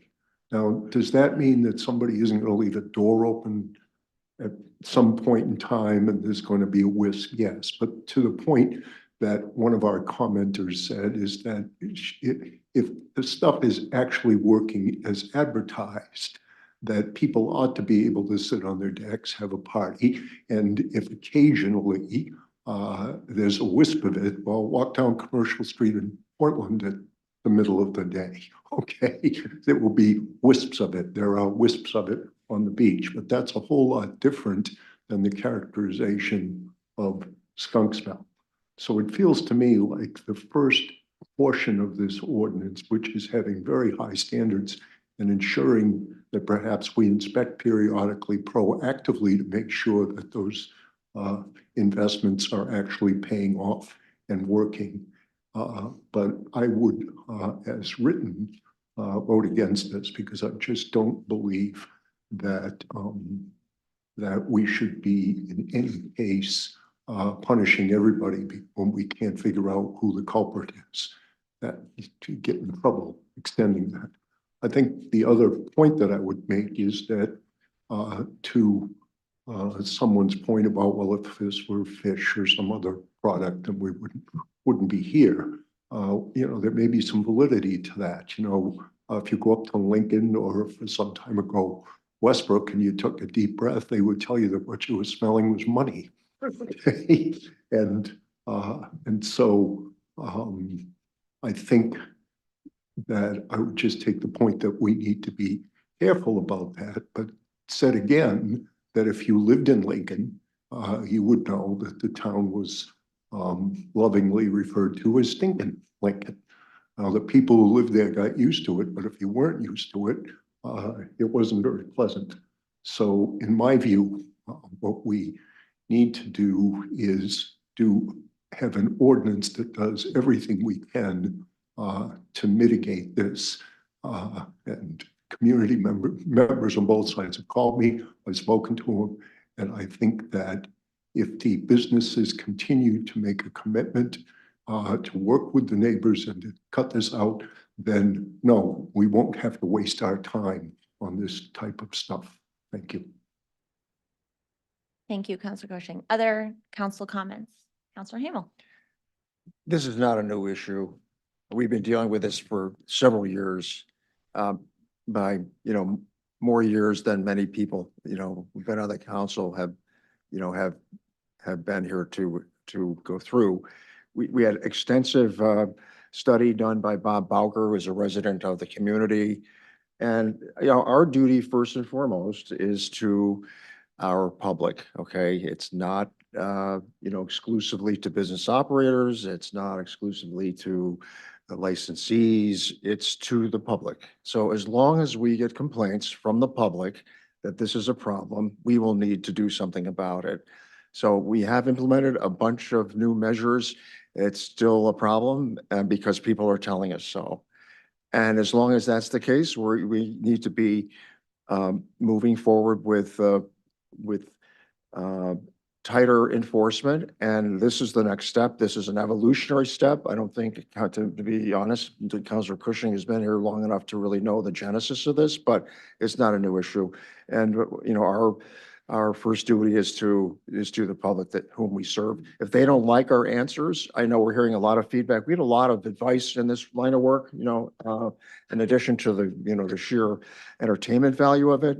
You know, we get a lot of advice, but most of the advice that I get is from people who go into the polls and vote for me or not. And if they don't like what I'm doing, or they don't like what any one of us are doing, they'll let us know at the ballot box. And they also let us know at the ballot box too, in terms of how we're spending money. And they're really quite clear about that. So I'm satisfied that this is moving in the right direction. I think it's the right thing to do. I appreciate the feedback from the individual who just spoke, and I think it was, you know, very good, detailed suggestions. But I think we got enough to go with. with what's in front of us. So I'm going to support this. And if we don't vote in favor of this, we're back to the drawing board. And I don't think that's where any of us want to go on any issue in front of us today. Madam Thank you, Chair, Counselor Hamel. I'm going to go to Jean Marie and then I'll come back. I don't want anyone to fall out of their chairs, but I agree with Counselor Hamel. Okay. You heard it here first.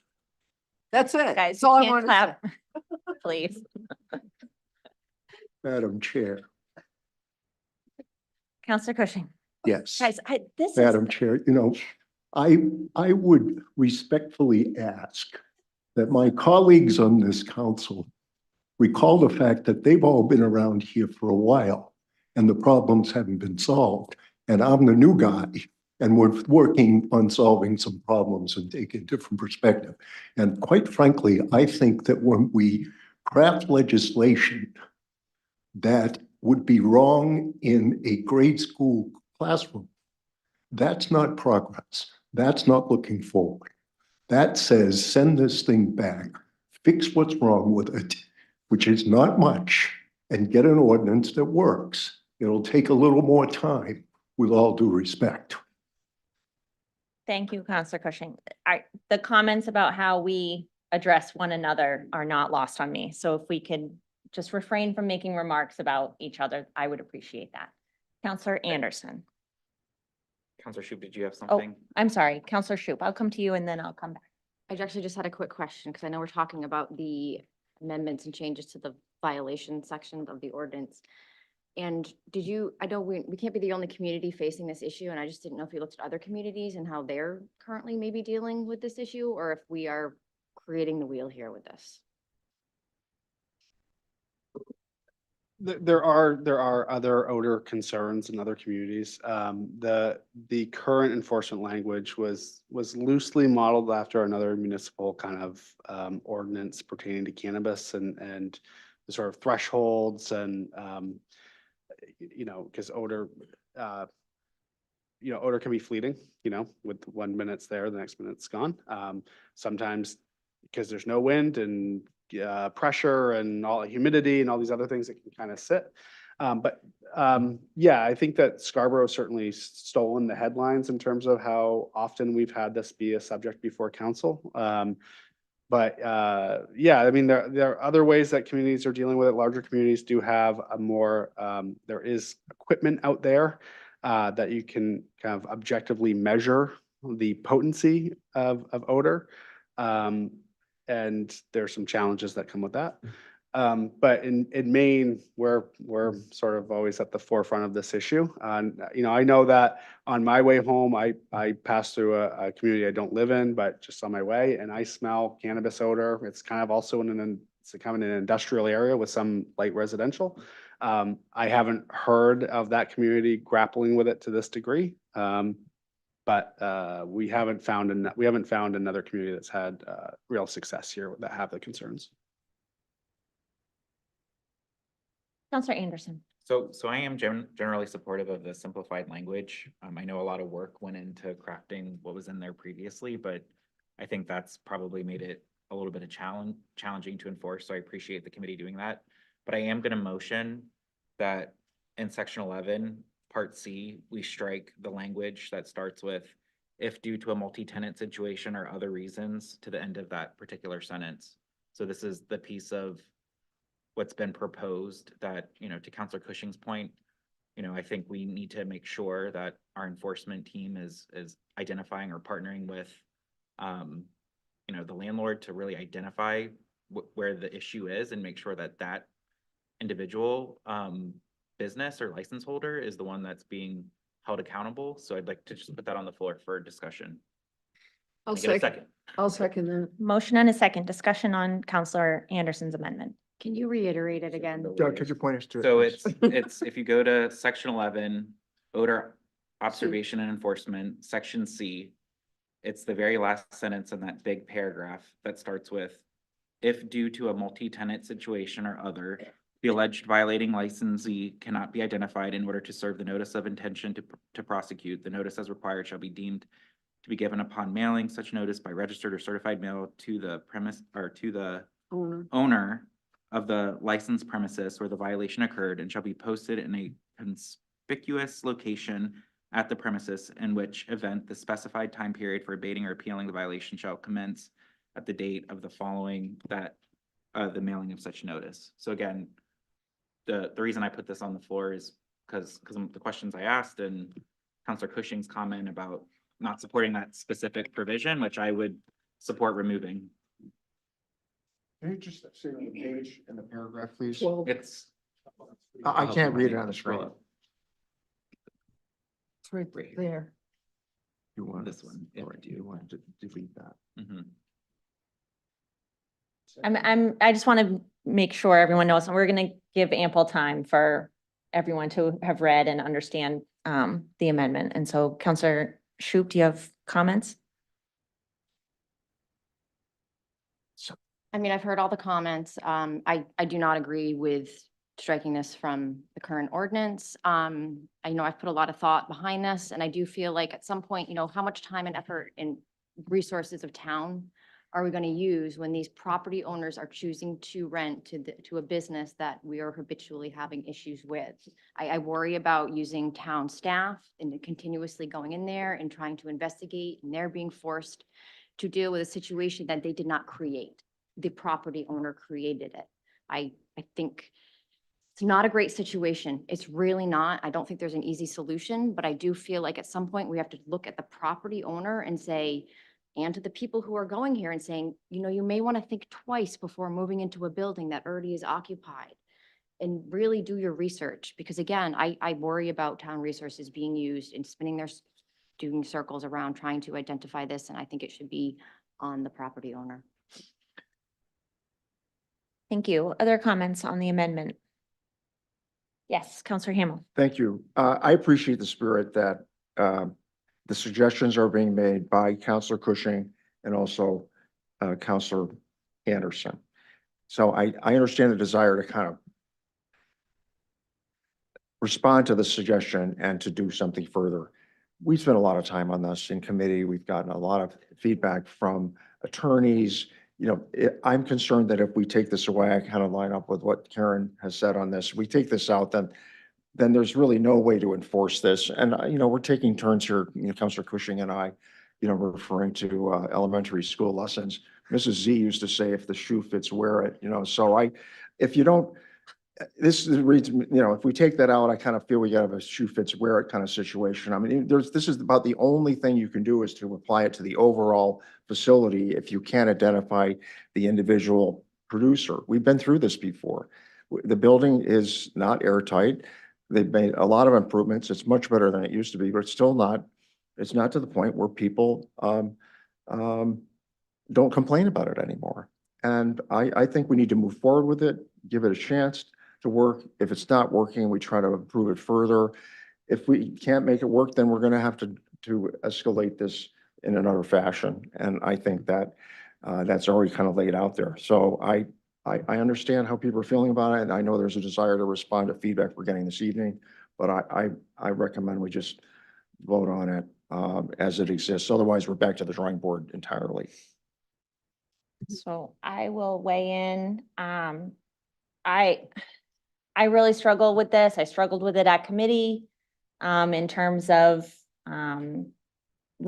acknowledging our limitations to identify the specific suite where an odor is coming from, while at the same time trying to balance the needs of creating an ordinance that's enforceable. And so I've weighed this back and forth. Fundamentally, I'm really not comfortable with this kind of blanket punishment idea, but I am to the point with this situation and with this ordinance where when I think about beyond just the snow canning facility, because let's just call it what we're really focused on the snow canning facility when we express these concerns. I think I am. When I look beyond the snow canning facility, I think that the ordinance is enforceable, and that the language that is there is valuable to us and will give us some opportunity to refine the situation further. And that's really what we need to do. And so I am in favor of this language for tonight. I would certainly be open to thinking about some refinements for second reading. But as far as I am tonight, I'm supportive of this language remaining. And so if anyone else has comments on the amendment, let's take a vote on Counselor Anderson's amendment to strike the language. All those in favor of striking the language? 2, all those opposed? I show that 4. So we will return to the main motion. And is there any further discussion on the main motion? Counselor Katarina. Yeah, I just want to remind people that this is the first hearing or reading, I should say. And that, you know, I've been working on cannabis for quite a while. But I would really like to hear more from the public. And sitting here listening to the arguments again, I understand where I almost called you Dr. Anderson, Mr. Anderson is coming from. A good job. I almost promoted you. Yeah, there you go. But you know, let's move this forward as is. We're gonna have the public hearing and we're gonna, you know, we can work on it more if need be, but something needs to happen. Because as everyone knows, you know, we've been talking amortization, we've been talking about moving it all into one area of town. I mean, let's one step at a time here. That's it. One step at a time. And so if there are no other comments on the main motion, I will go ahead and call the vote. So all those in favor? All those opposed? Thank you very much. Okay. Moving on in our agenda. We are at order number 24-034, 7 p.m. public hearing and second reading on the proposed amendment to chapter 421, the Town of Scarborough Authorization of Outdoor Services Ordinance, amending the applicable time period for May 31st, 2024 through October 31st, 2024. And this is coming to us from the Planning Department. I think the planning director offered a pretty thorough explanation, but essentially, council formalized this program, which was kind of extended temporarily through the COVID years, but intentionally created it to have sunset every year. And so that really forces the council and staff to evaluate the effectiveness and the appropriateness of the project. So it's back before you to recharge it for another year this upcoming season. Okay, this is a public hearing and second reading. Is there anyone wishing to make public comment on this item? Seeing none, I will close public comment. Do I have a motion? So moved. Second. Any discussion? Seeing none, I will call the vote. All those in favor? Opposed? Seeing none, I see that as unanimous. Thank you. Thank you.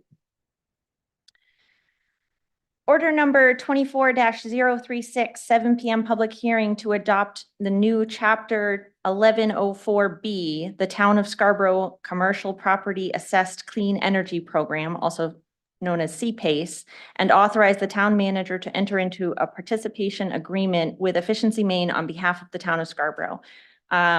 This was scheduled as just a public hearing this evening, so there is no formal action of the council on this. Which was driven by the fact that the vote to move it to second reading was 5-2. And so we just wanted to give the public an opportunity to weigh in. And so with that, I don't know that it needs to be teed up beyond this worked its way through the Sustainability Committee and then through Ordinance Committee and to the full council. And we've seen the presentation. I've seen the presentation multiple times. And so we do have our sustainability coordinator here if there's any questions, but otherwise I will open it up to public comment.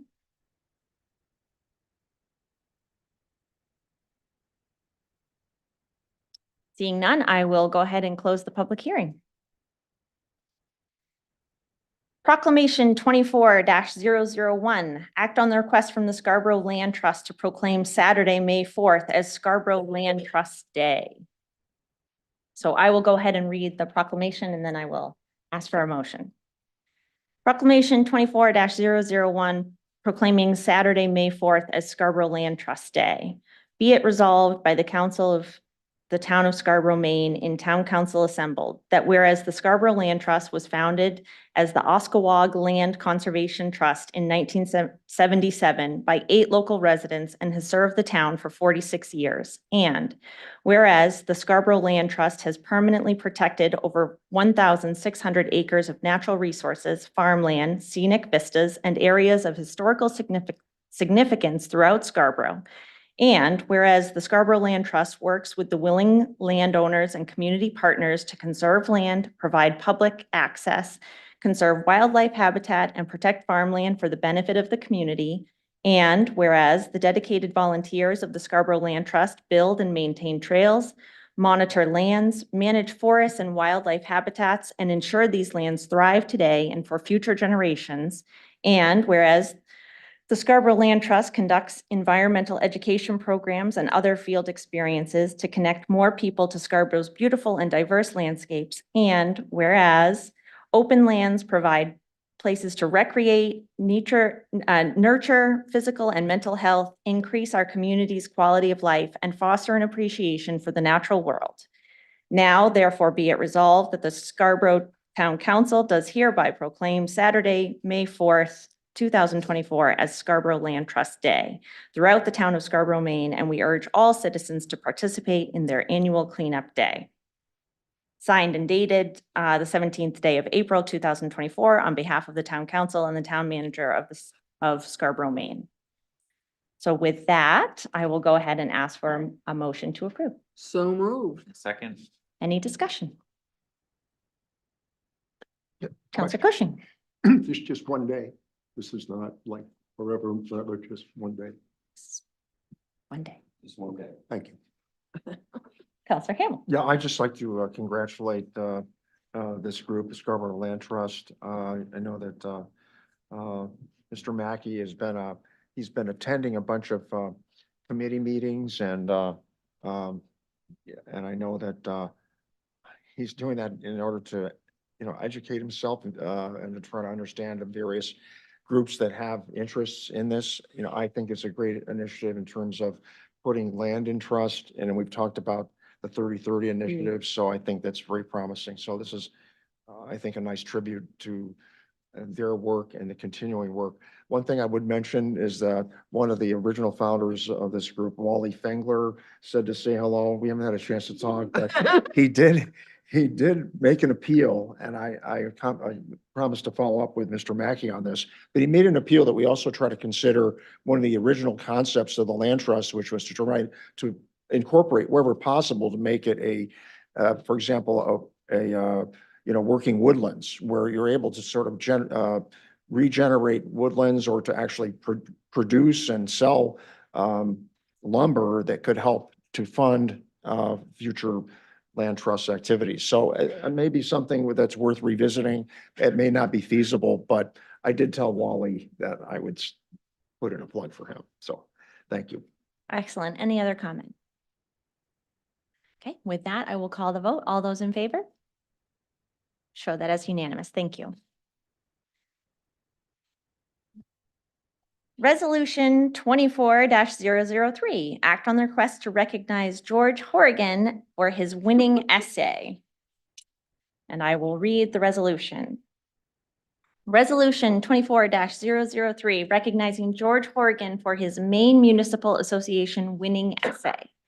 Be it resolved by the Council of the Town of Scarborough, Maine, in Town Council assembled, that whereas the Maine Municipal Association holds an annual 7th grade essay contest, the theme of this year being If I Led My Community, and whereas the contest is held throughout the state of Maine for all 7th graders, and whereas George Horrigan of the Scarborough Middle School did submit his essay to make his community a better place by addressing invasive species, the green crab, and whereas George was one of the top 3 winning authors of this year's contest.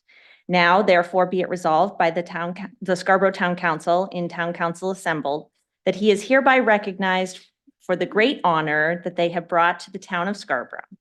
The Scarborough Town Council is proud of his effort and hard work. Signed and sealed on this 17th day of April 2024 on behalf of the Town Council and the Town Manager of Scarborough, Maine. We can clap now. I'll allow it. And so with that, do I have a motion? So move. Oh, second. Whatever. Is there any discussion? Yes, Yeah. please. Jean Marie. I had the honor of teaching Mr. Horrigan that the day, Councilors Cushing, Scyther, and myself went and spoke to the whole seventh grade. We split up the seventh graders and talked to them about, you know, how can you lead in your community? And George came up to me afterwards and talked to me about his project with Green Crab. So I am thrilled for you, Mr. Horrigan, and thank you so much. Yes, I will echo the sentiments of congratulations. Mr. Horrigan had a lot to say about green crabs, to the point where I did have to tell him it was way above my pay grade. That I could not possibly answer all of his questions. His essay is included in our packet for those who would like to read it. It's really fantastic and just so great to see that level of advocacy from our young people in Scarborough. So I Councilor would like Cushing. to say that if Mr. Horrigan had been around and addressed the plover, that I might not have embarrassed myself, not being able to recognize one. So congratulations, Mr. Horrigan. And just lastly, before we vote, so that the public knows, the town manager and I have arranged to go to the middle school great. next Friday and to do a presentation to George in front of his peers. So we will do that. Yeah, I'd like to add congratulations to Mr. Horrigan here. It's extremely well written. It is. You know, very tight. And he displays his knowledge of the green crab quite well. He might be interested to know that the food science department at the University of Maine did try to study potential applications for the green crab. And we understand it's a delicacy in France, but you have to kind of harvest it, when it's molting or something like that. The other thing that I learned is that they're trying to think of a way to increase the consumption of this. And the only thing they could come up with was a green crab tostada, which I don't think has made it to many Mexican restaurant menus, but. With that, I will call the vote. All those in favor? Excellent. I see that as unanimous. I would just note that along with his award, not only will he be recognized in the annals of Scarborough Town politics forever, but he also receives a $250 gift card. Nice. from Oh, nice. Okay, moving on in the agenda to old business. Order number 24-037, second reading to approve the expenditure in the amount not to exceed $350,000 from the Land Acquisition Reserve Fund for the purpose of purchasing a portion of property located at 162 Spurwink Road, identified by the Scarborough Tax Assessor's map as R098, Lot 18, as recommended by the Parks and Conservation Land Board, and authorize the town manager to execute any and all documents as are necessary to protect the town's interests. And I see that we have a guest speaker at the podium, so I will turn it over to you, Ms. Thank Foley you. Ferguson. Thank you, counselors, town manager, Suzanne Foley Ferguson. I'm the vice chair of the Parks and Conservation Land Board. And just for the public, I know that you guys know who we are, but we are a committee that's appointed by the town council to review land acquisition proposals. We have we evaluate properties that are brought to us by individual landowners or organizations like the Land Trust or the Maine Farmland Trust, but also by individual landowners if they're interested. We have an extensive evaluation process, which ends in a recommendation to you folks. And that recommendation is based on the use of land bond funds, which already have been approved by the citizens in 4 different referendums, 4 different separate. The money is not used until the land bond recommendations, unless the town council votes to spend. So tonight I'm here to pass along the recommendation of our committee. And we ask the town council approve the $350,000 to assist the Scarborough Land Trust in their purchase of this parcel off of Spurwink Road. And there's three things that are incredible about this purchase. So I want to make you understand them. The first is that in December, the Land Trust applied for a $350,000 grant through Maine Coast Heritage Trust and along with a bunch of other land trusts in the state. And should that grant be awarded to the land trust, this town will get your money back, depending upon how much the grant is funded. So really, you could consider this almost to be a wash or a loan, but we don't know for sure if they'll get it, and that would be in July, would know. Secondly, the story begins with landowners that are super generous.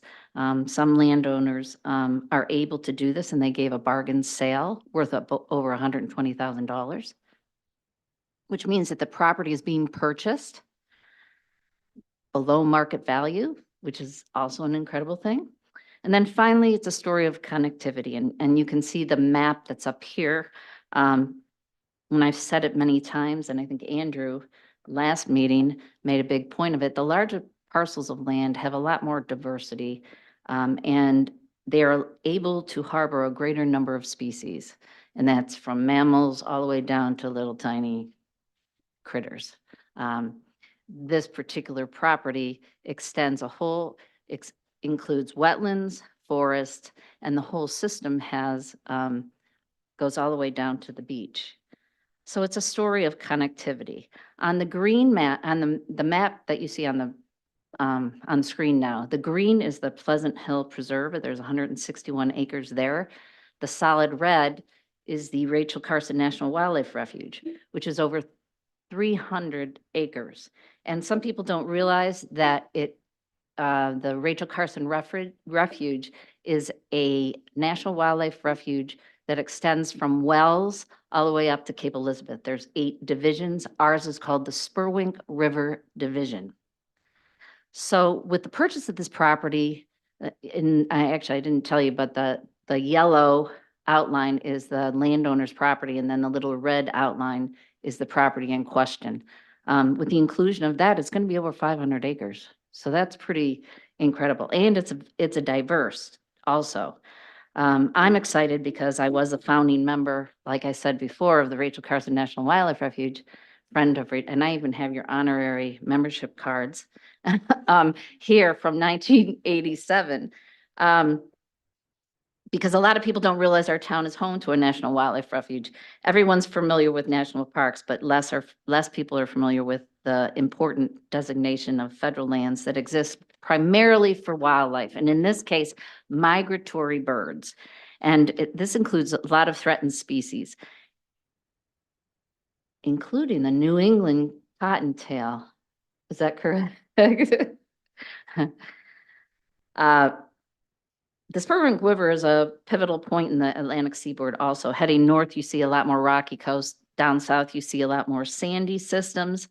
But as you can see, the solid red goes all the way down the coast. And so it's significant because of its connectivity. But can you go to the, Liam, can you put the pictures of the photos of the mature trees? So there are 19 acres of forest on the property. And then they include mature pine, spruce, maple, and oak. And then there's also the wetlands on the property, which are part of a 53-acre wetland system that feeds the Spurwink River. You can go back to the map now. There's 4 federal priority areas, and this also goes to, we aren't the only ones who have evaluated this property. The feds have evaluated, and all kinds of other organizations have. 3 Atlantic Coast Joint Venture Bird Conservation Areas, Maine Department of Inland Fisheries and Wildlife focus areas of statewide significance. There's 9 acres of buffers for endangered and threatened species. And then a 13-state collaborative effort to identify and conserve connecting intact ecosystems says that there are 7 core acres here, and that's of Nature's Network. So it is an incredible parcel, and I'm proud to be a part of working with the Land Trust to get this done. If you just want to look at the budget real quick, It's pretty standard, including the stewardship fees and, like I said, the 350, depending on what part of the, how much of the grant that the land trust gets back, we may see a lot of that being reimbursed. I know Andrew's here if you have any questions. I was hoping for a big audience, but we didn't have it. Thank you so much. Thank you. Oh, your cards. Do any members of the council have any questions before we put this on the floor? Okay, with that, I will ask for a motion. So moved. Second. Any discussion? Yes, So I, Karen. again, I just want to thank the landowners for their willingness to do, below value sale, the Scarborough Land Trust. I'm always happy to see land being contributed to our 30 by 30 goal. And you guys do such a good job at finding such good properties that continue our goal of not just 30 by 30, but the connectivity. I mean, you're already adding to something that is already so great, and we're just adding more and more. So thank you. You do. Thank you, Karen. Any other council comment? Okay, seeing none, I will go ahead and call for a vote. All those in favor? I show that as unanimous. Thank you. And thank you very much, guys, for being here. I just remind the council they should not be accepting gifts before you take them up. They're worthless. Well, it has sentimental value. It's very sweet. Thank you. Item 9 is non-action items. We don't have any non-action items this evening. I will combine items 10 and 11, standing and special committee reports, liaison reports, and council member comments. So anybody wishing to get us kicked off here? Jean Marie, thank you. Very quickly, I met last night with the firearms committee, firing range, whatever it's called. We are looking at the firearms ordinance, which has not really been redone since 2002. And I will be talking to the manager. I haven't had a chance to chat with him yet about some verbiage in this. Like, for example, in Scarborough, you can't use a rifle, but you can use a shotgun, and it's just all sorts of little things that with the changes in Scarborough over time. So we will be looking at this, and our next public meeting is May 28th. But if anyone has any input on the firearms ordinance, feel free to let me know. Also, next Tuesday, the 23rd at 7 p.m., I will be at the Engine 5 station on Saco Street, which is up in North Scarborough, with Nick Cloutier to talk to anyone from the town regarding the revale. And if you have any questions and you weren't able to come to the council meeting, or you don't want to get up and speak like in the council meeting, please come to this meeting, bring your questions, concerns, and we'll chat. And that's it for me. Thanks. Thank you, Councilor Katarina. Councilor Anderson. Yep. So the finance committee met last week on Thursday and Friday. We spent about 10 hours with school staff and town staff. 12 hours, sorry, a long time. And took very little bathroom breaks in that time period to actually, dig into the budget with each of the departments. And I just want to thank the staff for their professionalism, their thoughtfulness, their willingness to kind of go back, sharpen the pencil. Again, like I shared earlier today, up to this point, what we're going to talk about tomorrow in our finance committee, there's $750,000 that have been found to get us closer to goal. And there's about $1 million of CIP items that we're going to be deliberating. There were a couple of head counts that weren't proposed in the budget that are on the table, at least for discussion at the school and the town. So again, I think we have a pretty good list to start with, in addition to maybe some other ideas that the committee or the council might have. I would encourage everybody, if you have specific thoughts, to come to the meeting and join us in the conversation.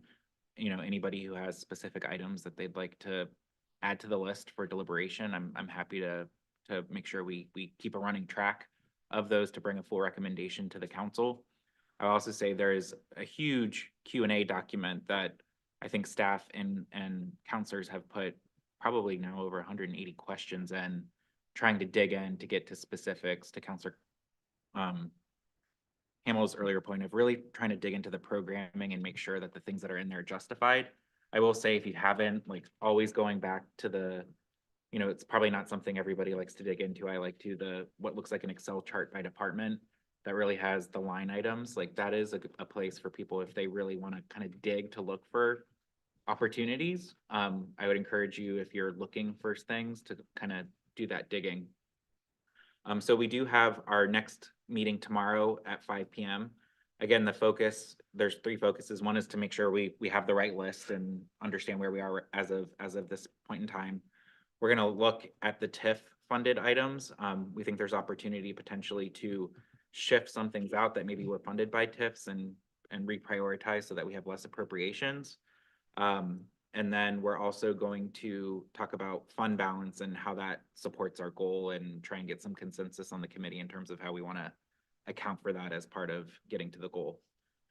We do have roundtables coming up. So the first one is on April 20th, Saturday at 10 a.m. at the Public Safety Building. That's open to the public. You know, for those who wish to speak there, again, these are less structured. It's not a formal meeting of the council. It's more a discussion. So there is no time limits or anything. It's really, you show up, you have a conversation. We may not have all the answers. We're really there to listen and get feedback. So I would encourage anybody who has ideas about the budget to come Saturday. We have 2 other opportunities next week as well, on April 22nd at 5 p.m. and April 24th at 5 p.m., which will be followed by another finance committee meeting at 6 o'clock. So we are meeting weekly between now and the budget. We also have a special roundtable at the Hillcrest community that's scheduled for April 23rd at 5 p.m. So they're hosting us with their residents. Essentially, Nick Cloutier went to Hillcrest as part of his community engagement, and during that conversation, they had expressed a desire to be more involved in the budget. So he connected me with the property owners, and I offered, if we had participation and availability, that we would come to them.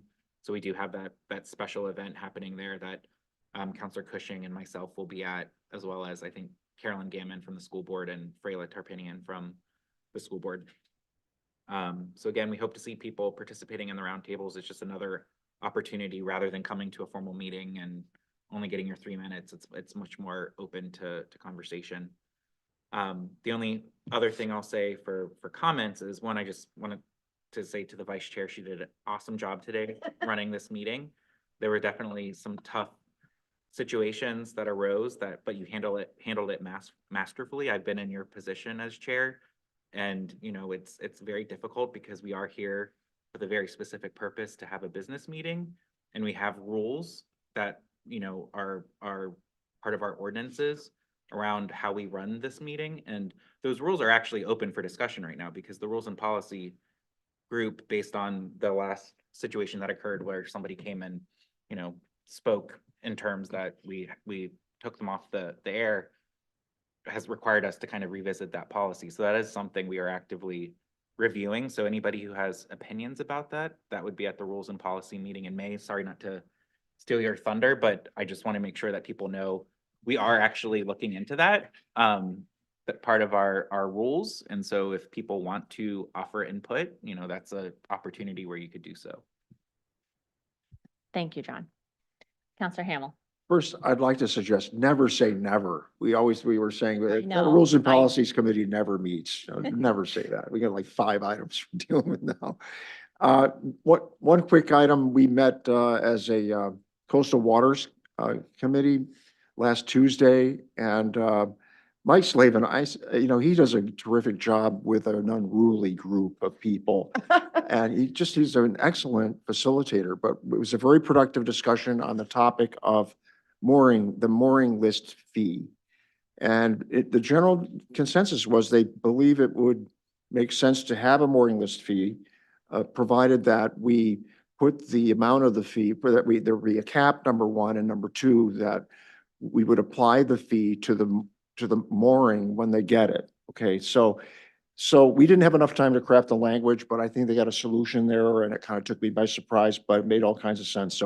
So that's a piece of good news. And Mike Slavin, he really, last year or two, we got hammered on a bunch of other things. He did a terrific job of managing and coordinating a bunch of people, to an outcome. And he is a great demeanor and the way he does it. He's, it's lighthearted and he, cracks a joke every now and again, and they love the guy. So it's fun working with him. Thanks. Thank you. Counselor Shu. Thank you. So, Tom had mentioned in the opening remarks that we have the Ad Hoc Community Center is doing the open house, which is next Wednesday. And that is going to be at Wentworth from 3 to 7. So I encourage residents to come and see what the committee and the consultants have come up with and give us your feedback and what you're looking for in a community center. And then also, last night, I attended the planning board meeting and they went over the new FEMA ordinance that we are going to be adopting. And one of the specific questions that we had presented to the planning board was that question on the freeboard, which is how far from the ground do you think? And everyone was unanimously in support of amending that to 2 feet. And I bring that up tonight is because I will not be at our town council meeting on May 1st, which that is the next reading of it. And I'm hoping that one of our counselors will make an motion to amend and make that to 2 feet. And that's the recommendation that will be coming out of the planning board. And that is all. Thank you. Any other reports? Communications Committee met. We have asked Karen to write the May 1st Council Corner article, and she has graciously agreed. So that is taken care of. Myself or Councilor McGee will write the May 15th article. I have not had a chance to connect with him. So if he's unavailable, the committee deferred to me writing it. And so we will go with that for those 2. I was pleased to see Drew Johnson here tonight in the audience. I apologize, Drew, that I didn't come over and shake your hand and introduce myself formally. I do recognize him, but I'm looking forward to a continued partnership and being able to have print space available in the leader. So keep those great submissions coming and we will make sure that we continue to utilize that space as long as they are willing to give it to us. And the school building committee continues to meet weekly. They meet every Monday night at the Public Safety Building at 6 o'clock. They are in the process. This coming Monday, they will be having our subcommittee groups present out on their findings. At this point, we're still in a verification process for a lot of our subcommittees, verifying the reports and work that have been done to date, and kind of confirming some of the assumptions that the subcommittees are making. They did accept the enrollment subcommittee's recommendation to go with a certain enrollment prediction. So that will kind of ground some of the other committees' work to have those enrollment numbers verified. They are still on track to have a deliverable to the council and to the board mid-June. And so I continue to give you updates as they continue their work. And I believe that's all my updates. And so with that, do I have a motion to adjourn? So moved. Second. All those in favor? Great. Thank you all very much.